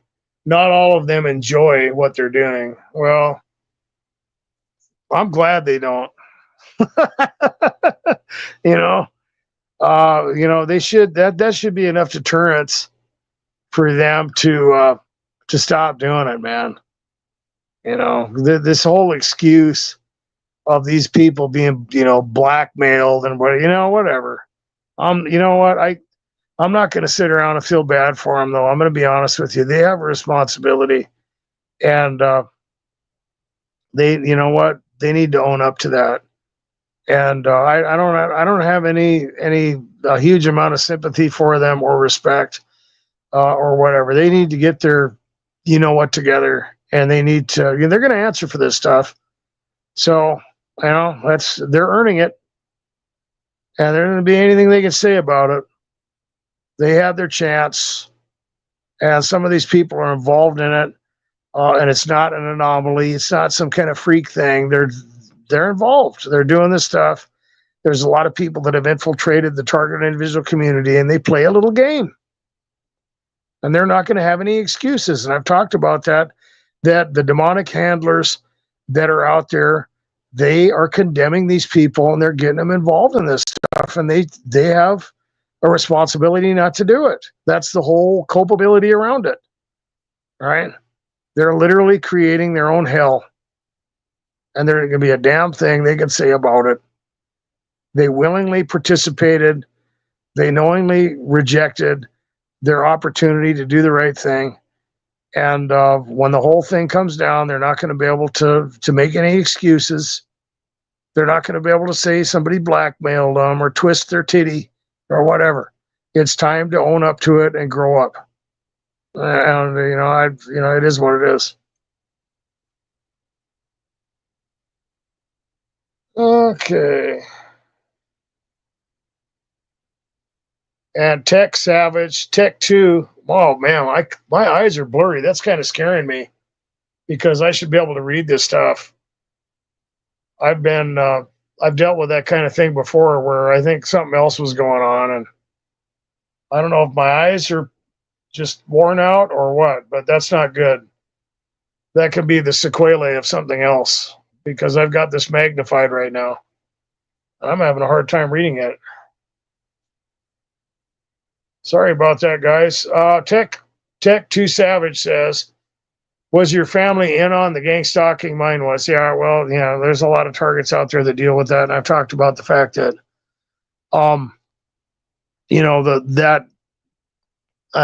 that emotional manipulation and those deep association, trauma techniques, that's one of the reasons they do that.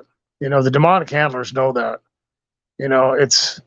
There's nothing worse than getting attacked by someone that's close to you. But when you create those associations, if that involves somebody that goes back into your past, now you got that many more triggers because it's just that's unavoidable. That's the chemical tattoo. That's the scientific method of gangstalking that anything connected with the attack, including the individuals that do it, is now a trigger.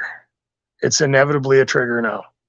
So if it's a family member, now you've got all the, Christmas memories and all that stuff that goes all the way back into your past.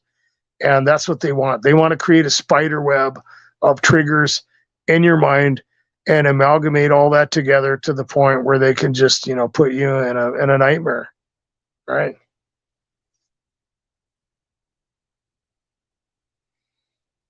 Okay.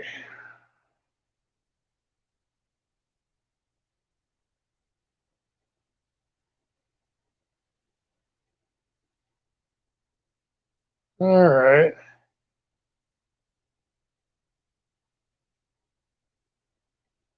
Monster 2224 says it's the shadows of Mordor.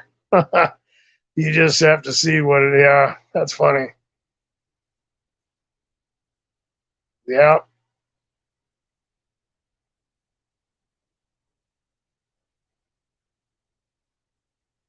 Firefighter says, I think one of the gang stalking requirements are your family are in on it. I don't think it works otherwise. You will do everything possible to flip. They will do everything possible to flip your family against you. A lot of targets talk about it. There's a few people that I've not very many though that I've run into that said their family was very supportive and not in on it at all. That's pretty rare. That's very, very rare.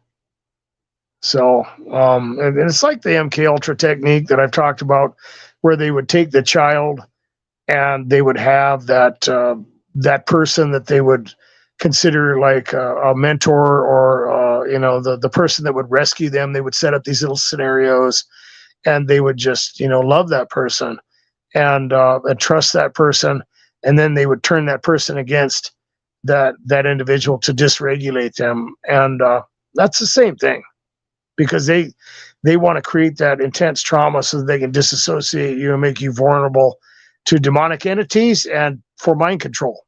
Okay, two different motives on there. The humans, they're just trying to dysregulate you and cause you to get into that place where they can program you and manipulate you. And then the demonic handlers, they want to make you vulnerable to them. You know, they want to play their game with you. That's really what it comes down to, at least from what I've seen. And I think that's another game that they play in Christianity too. That you can see a lot of religious spirits out there, and they'll use that as an axiom. It's kind of like that game I was talking about earlier, where they set up that thing where you're going to chase the carrot, and you start jumping through hoops, and then they'll put God in the middle of the whole thing, and they'll surround a bunch of stuff that's just there to test you, but a lot of people don't figure it out, and then they'll try to get the individual that is involved in that little menagerie to believe that God's the one doing it all. So it's a lot of those people think they're talking to God. I was watching a guy in his videos, and he's into this real strange type of activity where he's talking to God. And the thing about that, here's the problem with that, is that we're here to live by faith, and faith is going to have its perfect work. If God was just going to do that, man, it wouldn't work. It's like he's not just going to pop out of the sky and start talking to you all the time. That's not what's going on.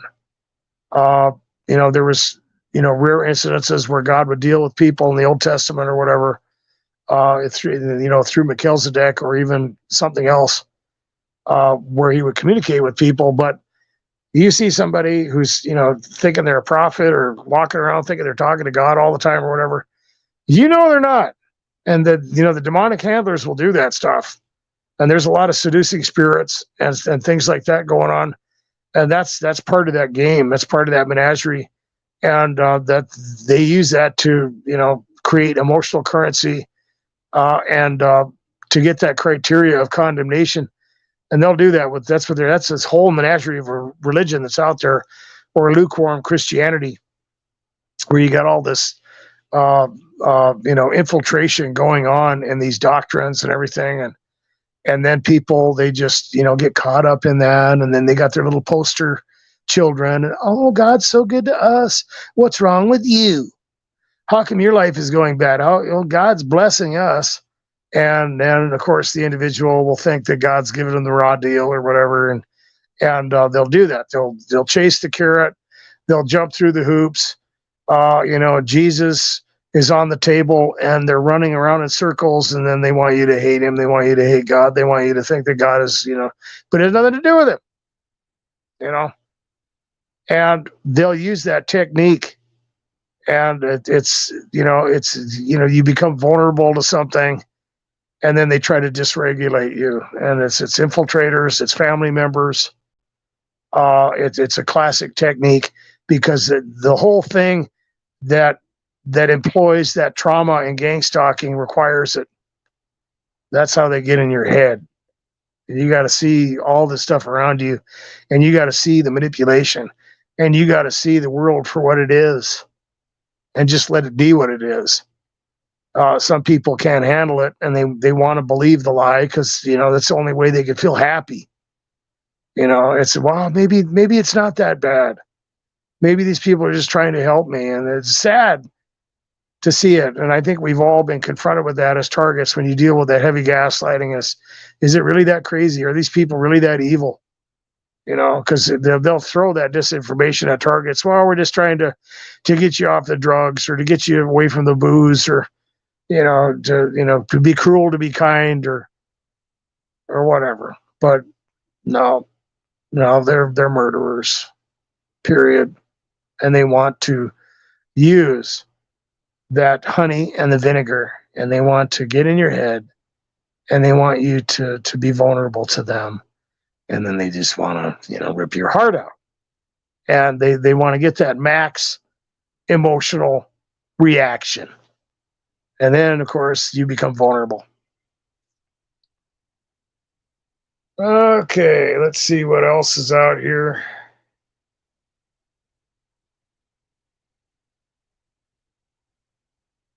Yeah, Nick brings up a good point too. They hope that you head trip uh, on somebody that and fly off the handle on a person that is not involved. That's awesome. Yeah, that's a good point, Nick. They love that, man, and that's max payoff because now they can accuse you, now they can discredit you, and they can even get you to internalize that whole thing and take the blame for all the dysfunction and terror and torture that they put you through, and now you've got to eat it, right? Oh, you screwed up now. Oh, really? And they have no shame. They will take no responsibility for it. Never forget how you got the way you are, man. You're going to make mistakes as a targeted individual. Never forget what they've done to you. You never would have been paranoid without this stuff happening to you. You never would have experienced any of the dysfunction that has come out of this whole. Yeah, there's targets out there that maybe they got into some drugs or drinking, and maybe they did some stuff, and they didn't. That was wrong.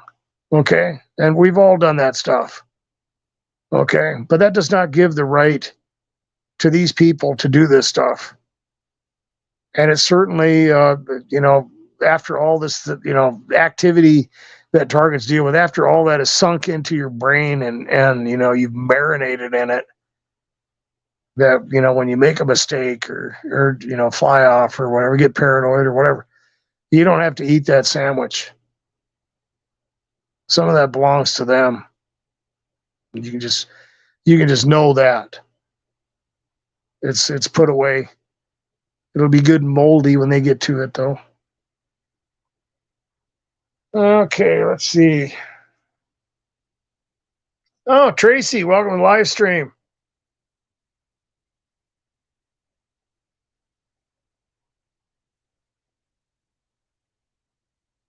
Tracy's got a good question here. Wondering if anyone is ever concerned that you're being listened to by the perps in your life and giving them satisfaction. Don't know if I worded that correctly. No, that was good. That's a good question. Because that, we were talking about that earlier, that, the whole, the whole menagerie that targets are in, as you're getting the directed conversations or whatever, dealing with the surveillance, or I know Tracy has dealt with some stuff living in an apartment, and that's creepy. You all the stuff that Tracy's dealt with, and I've dealt with the same thing. It's like, are they listening?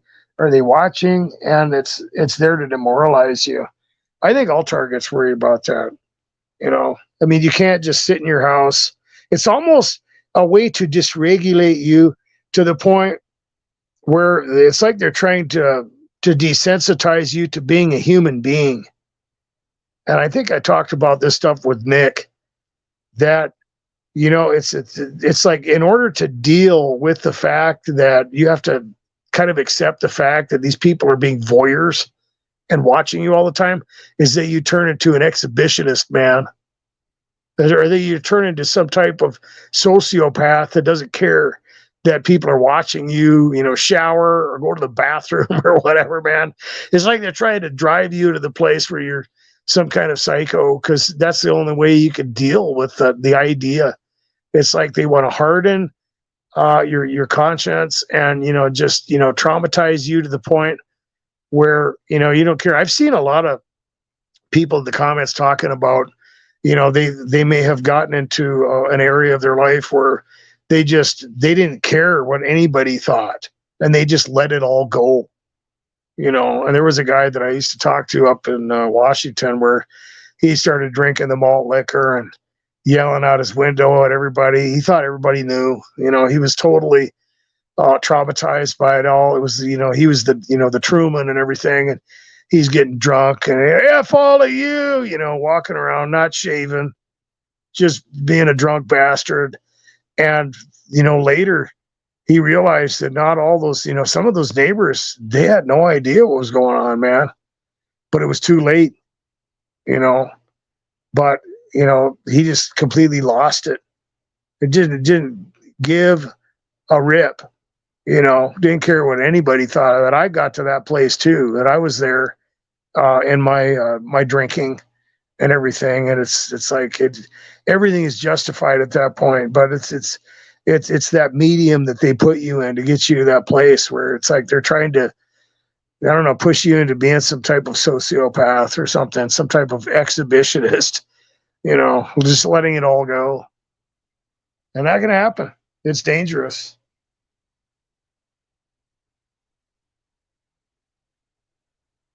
Okay, we're seeing what's up here.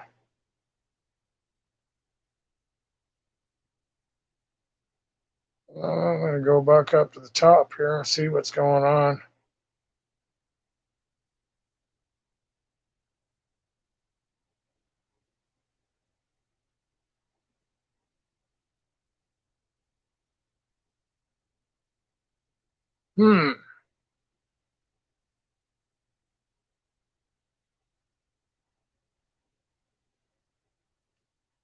Tech 2 Savage says they keep trying to send honeypots at me.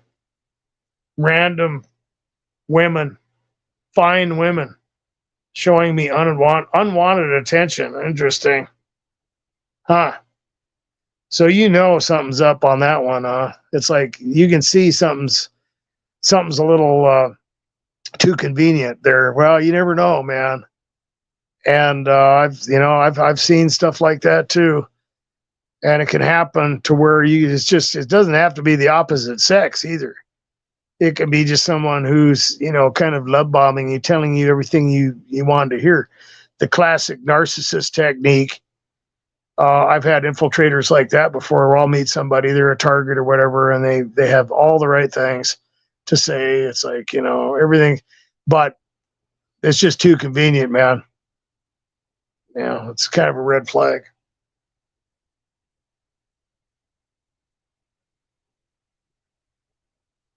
Okay.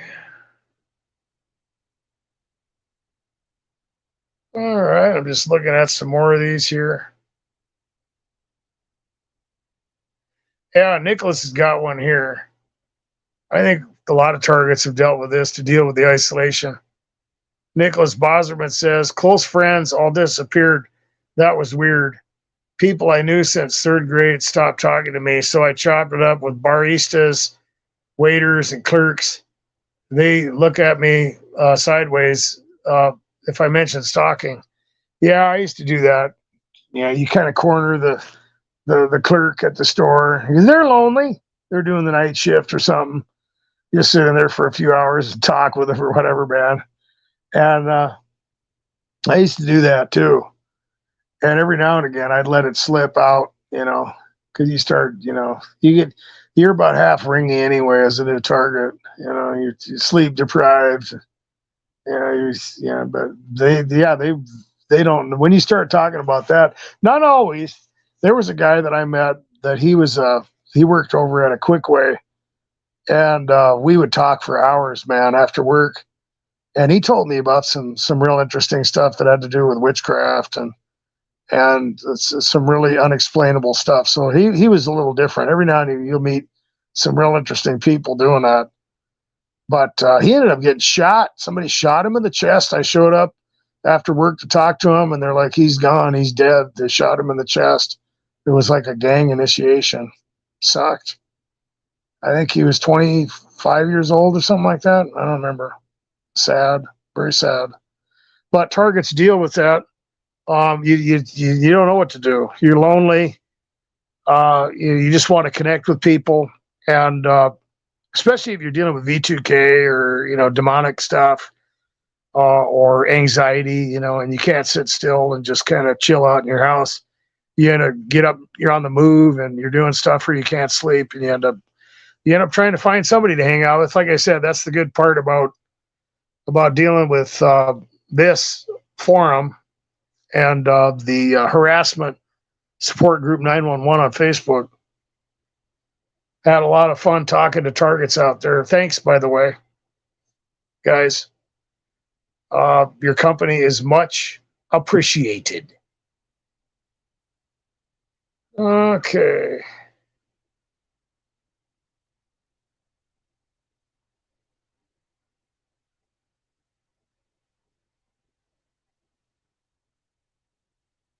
Yeah, well, Monster 224 says something interesting.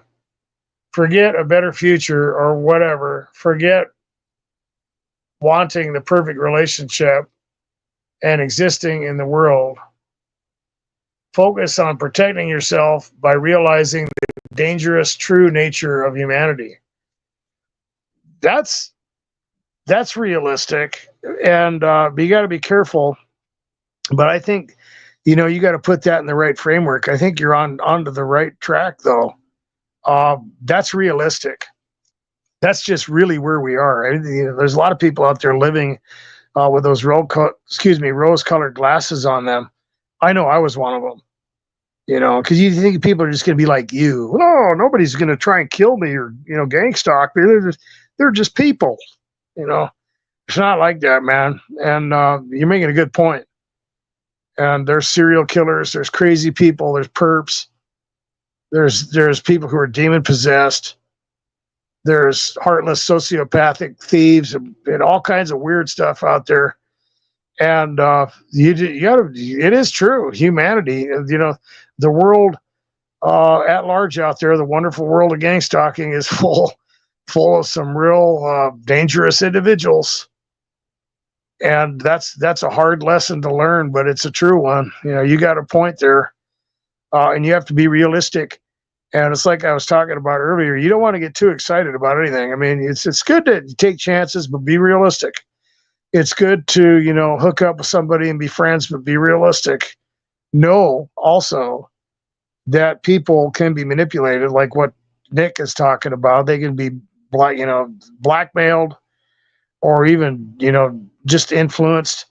With that type of demonic mind control, in my opinion.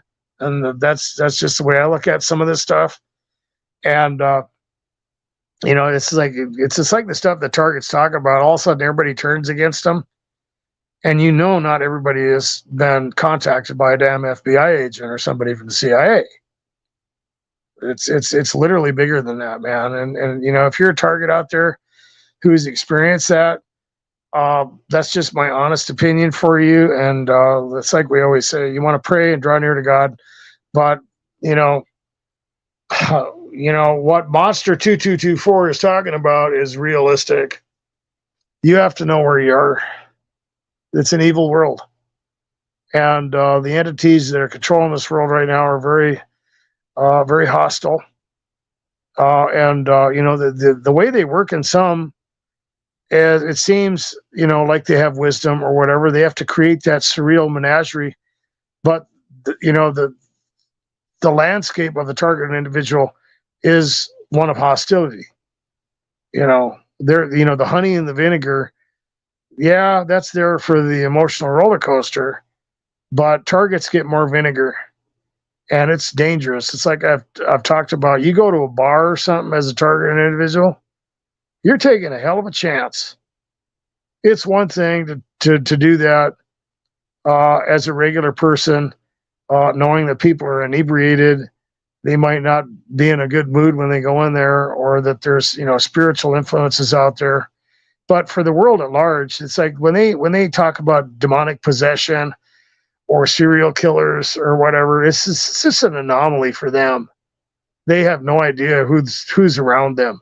Either that or they're one of them, And it's just like they have that delusion that they're scary, or they don't attack each other.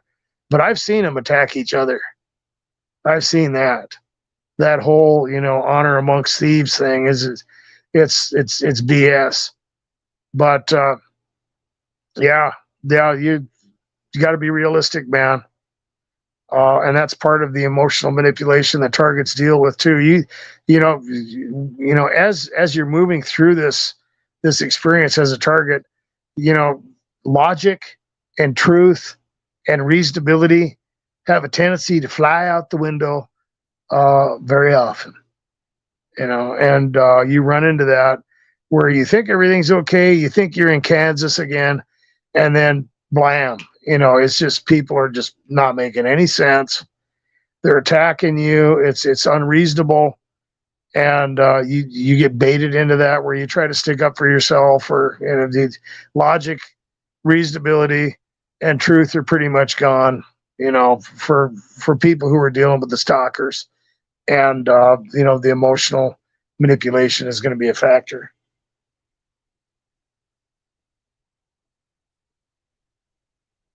And firefighter says every honeypot that has come to me has felt like a satanic trap. Sex is a powerful occult tool to get access to a sucker's soul. I agree. I think that's a real harsh but true way of putting it. Because it's a very powerful axiom of manipulation. Literally. It's a drive that has perpetuated the species on the planet. And think about it. I mean, how many people would get married and put up with each other if that wasn't part of the I'm not just saying, and they use that to their advantage. Absolutely it is, and it can be a very satanic trap. I've dealt with it, and I've been suckered into that, and it's something that I pray about and ask God to help me with, because you can be overcome by those I don't know, natural needs that everybody has. Not only that, just loneliness, and it's not always just sex either. I mean, it's a very deep connection that people have when they become one flesh, and they bond in that way, and they can share with each. It's a natural thing that we're supposed to want.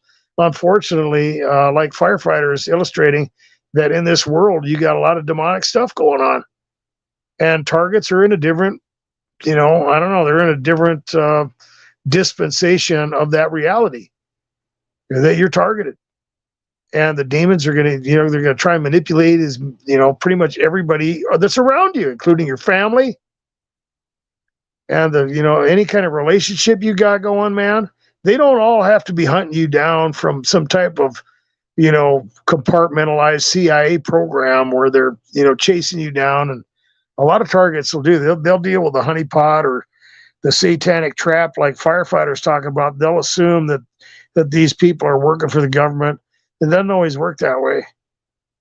But 6 of this, half done of the other. Yeah.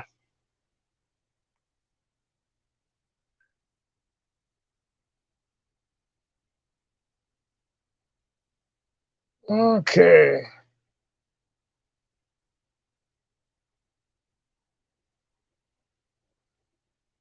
Tracy says her shower started setting off the fire alarm. Even though I open the window and turn on the fans. I guess they think it's really funny. Oh, wow. That's they like their cheap entertainment, though. Obviously, normal, fun, logical, productive activity is just not on the menu for these people. It's just not, man. That's another obvious contradiction that you're going to run into as a target. These people can be doing anything, man. They're obviously pathetic and sick. It's undeniable. Don't believe the gaslighting when they try to make you feel bad about whatever. They're pathetic. They're way worse than you. They could be doing anything.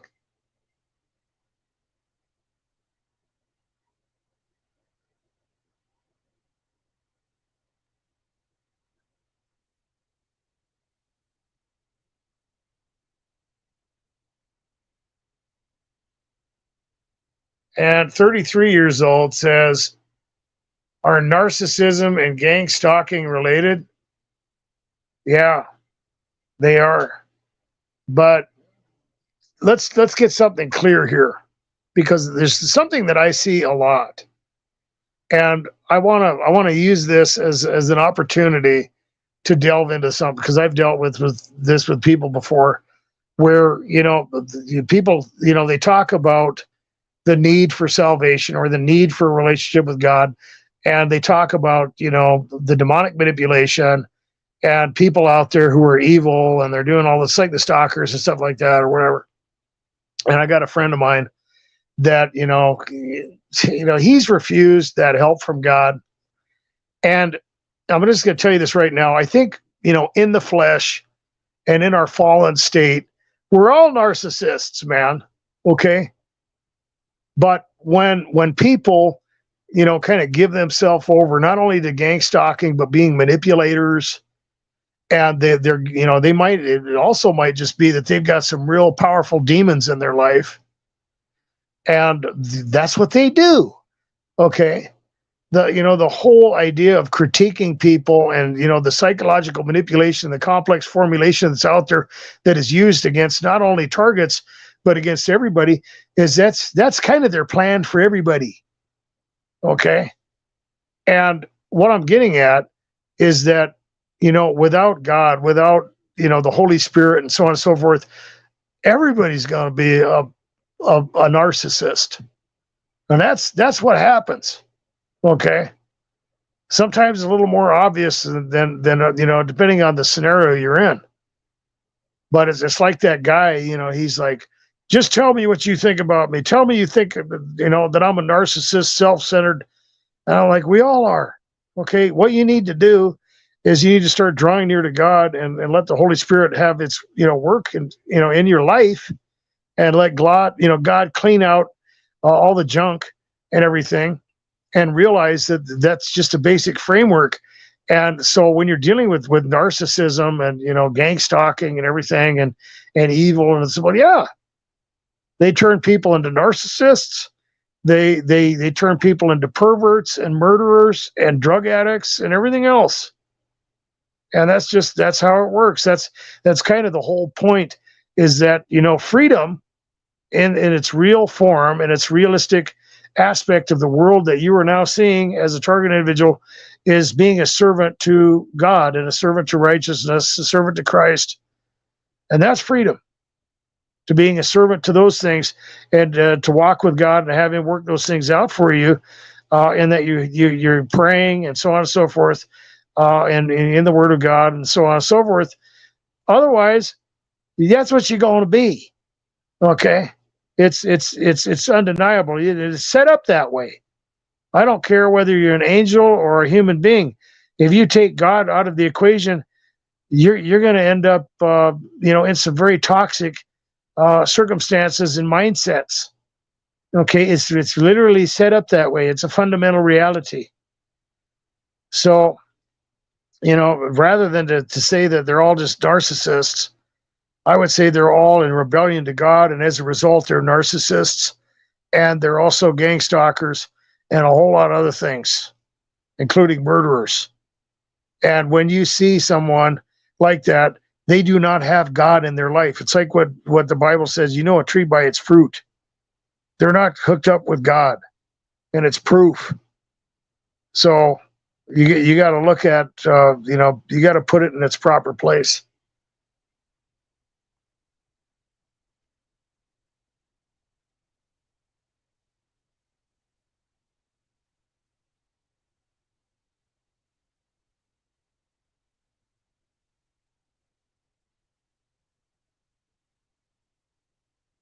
Okay.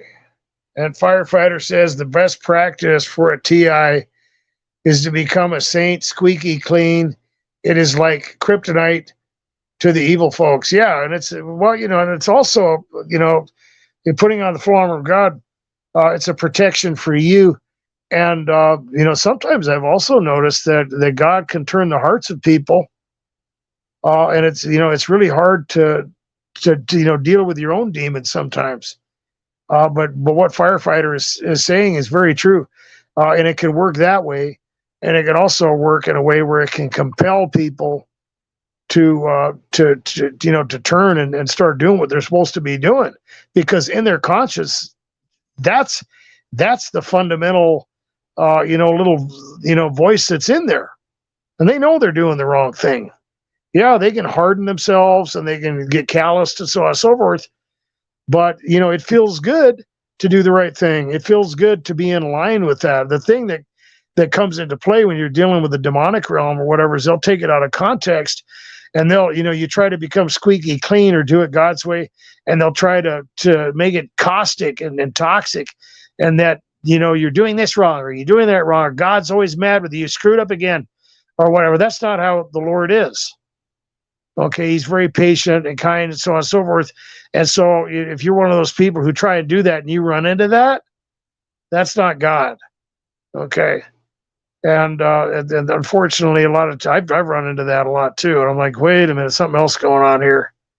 You're trying to read the Bible, you're doing something, you screw up, or you all of a sudden you have intrusive thoughts or whatever, or you can't play your guitar, you got to study, you can't watch a movie, you got to do this.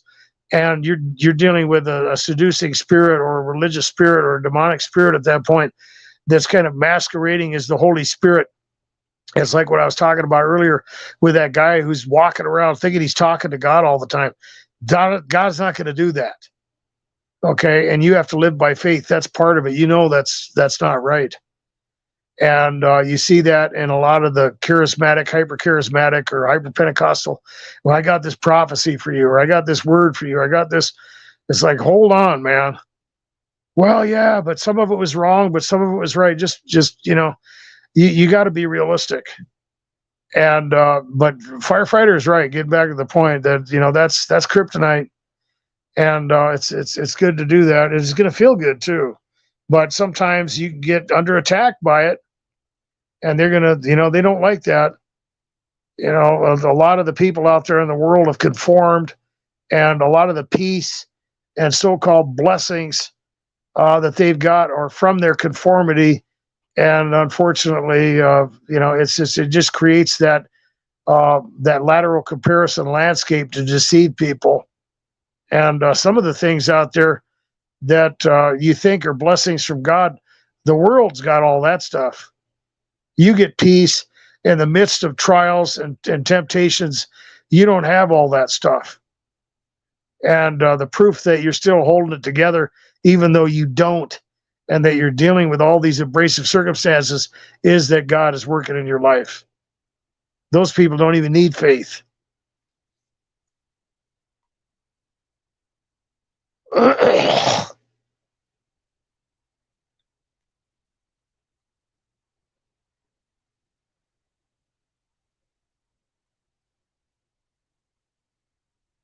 Okay.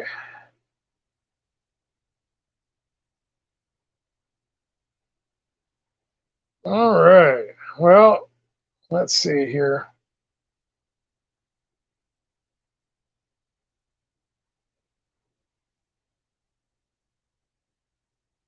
Okay. Got a lot of good comments up here. I'm just trying to.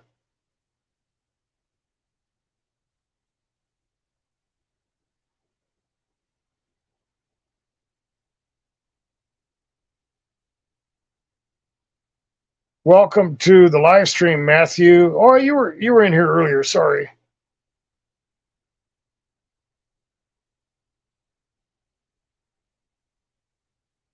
Okay.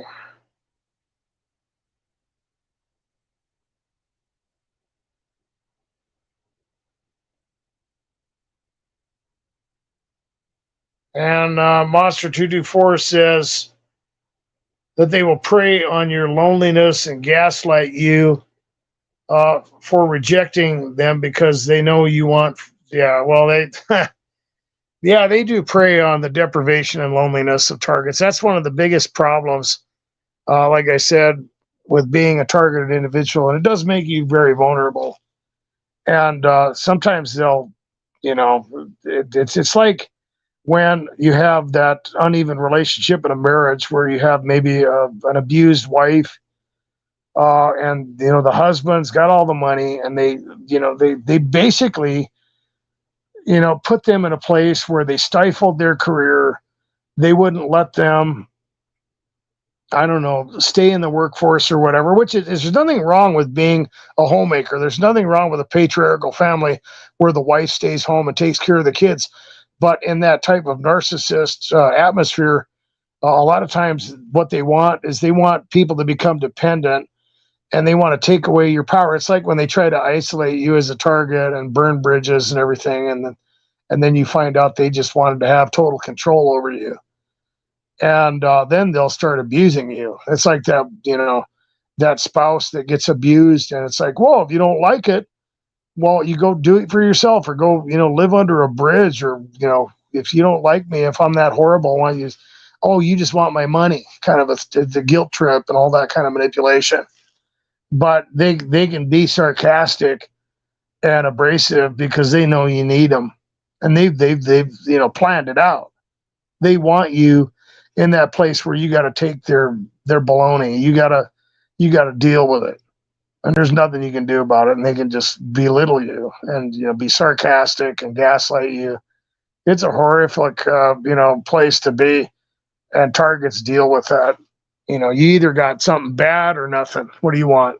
What do you want? Yeah. Oh, Mats and Miles, you showed up. Yeah, it's pretty late. Well, kind of, depending on who you are.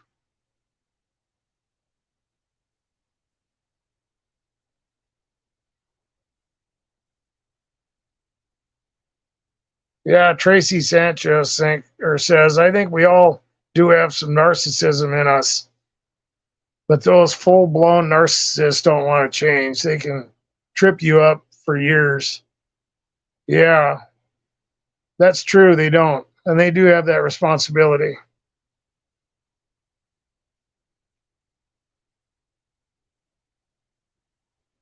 Stacy Del Buccia, welcome to the live stream.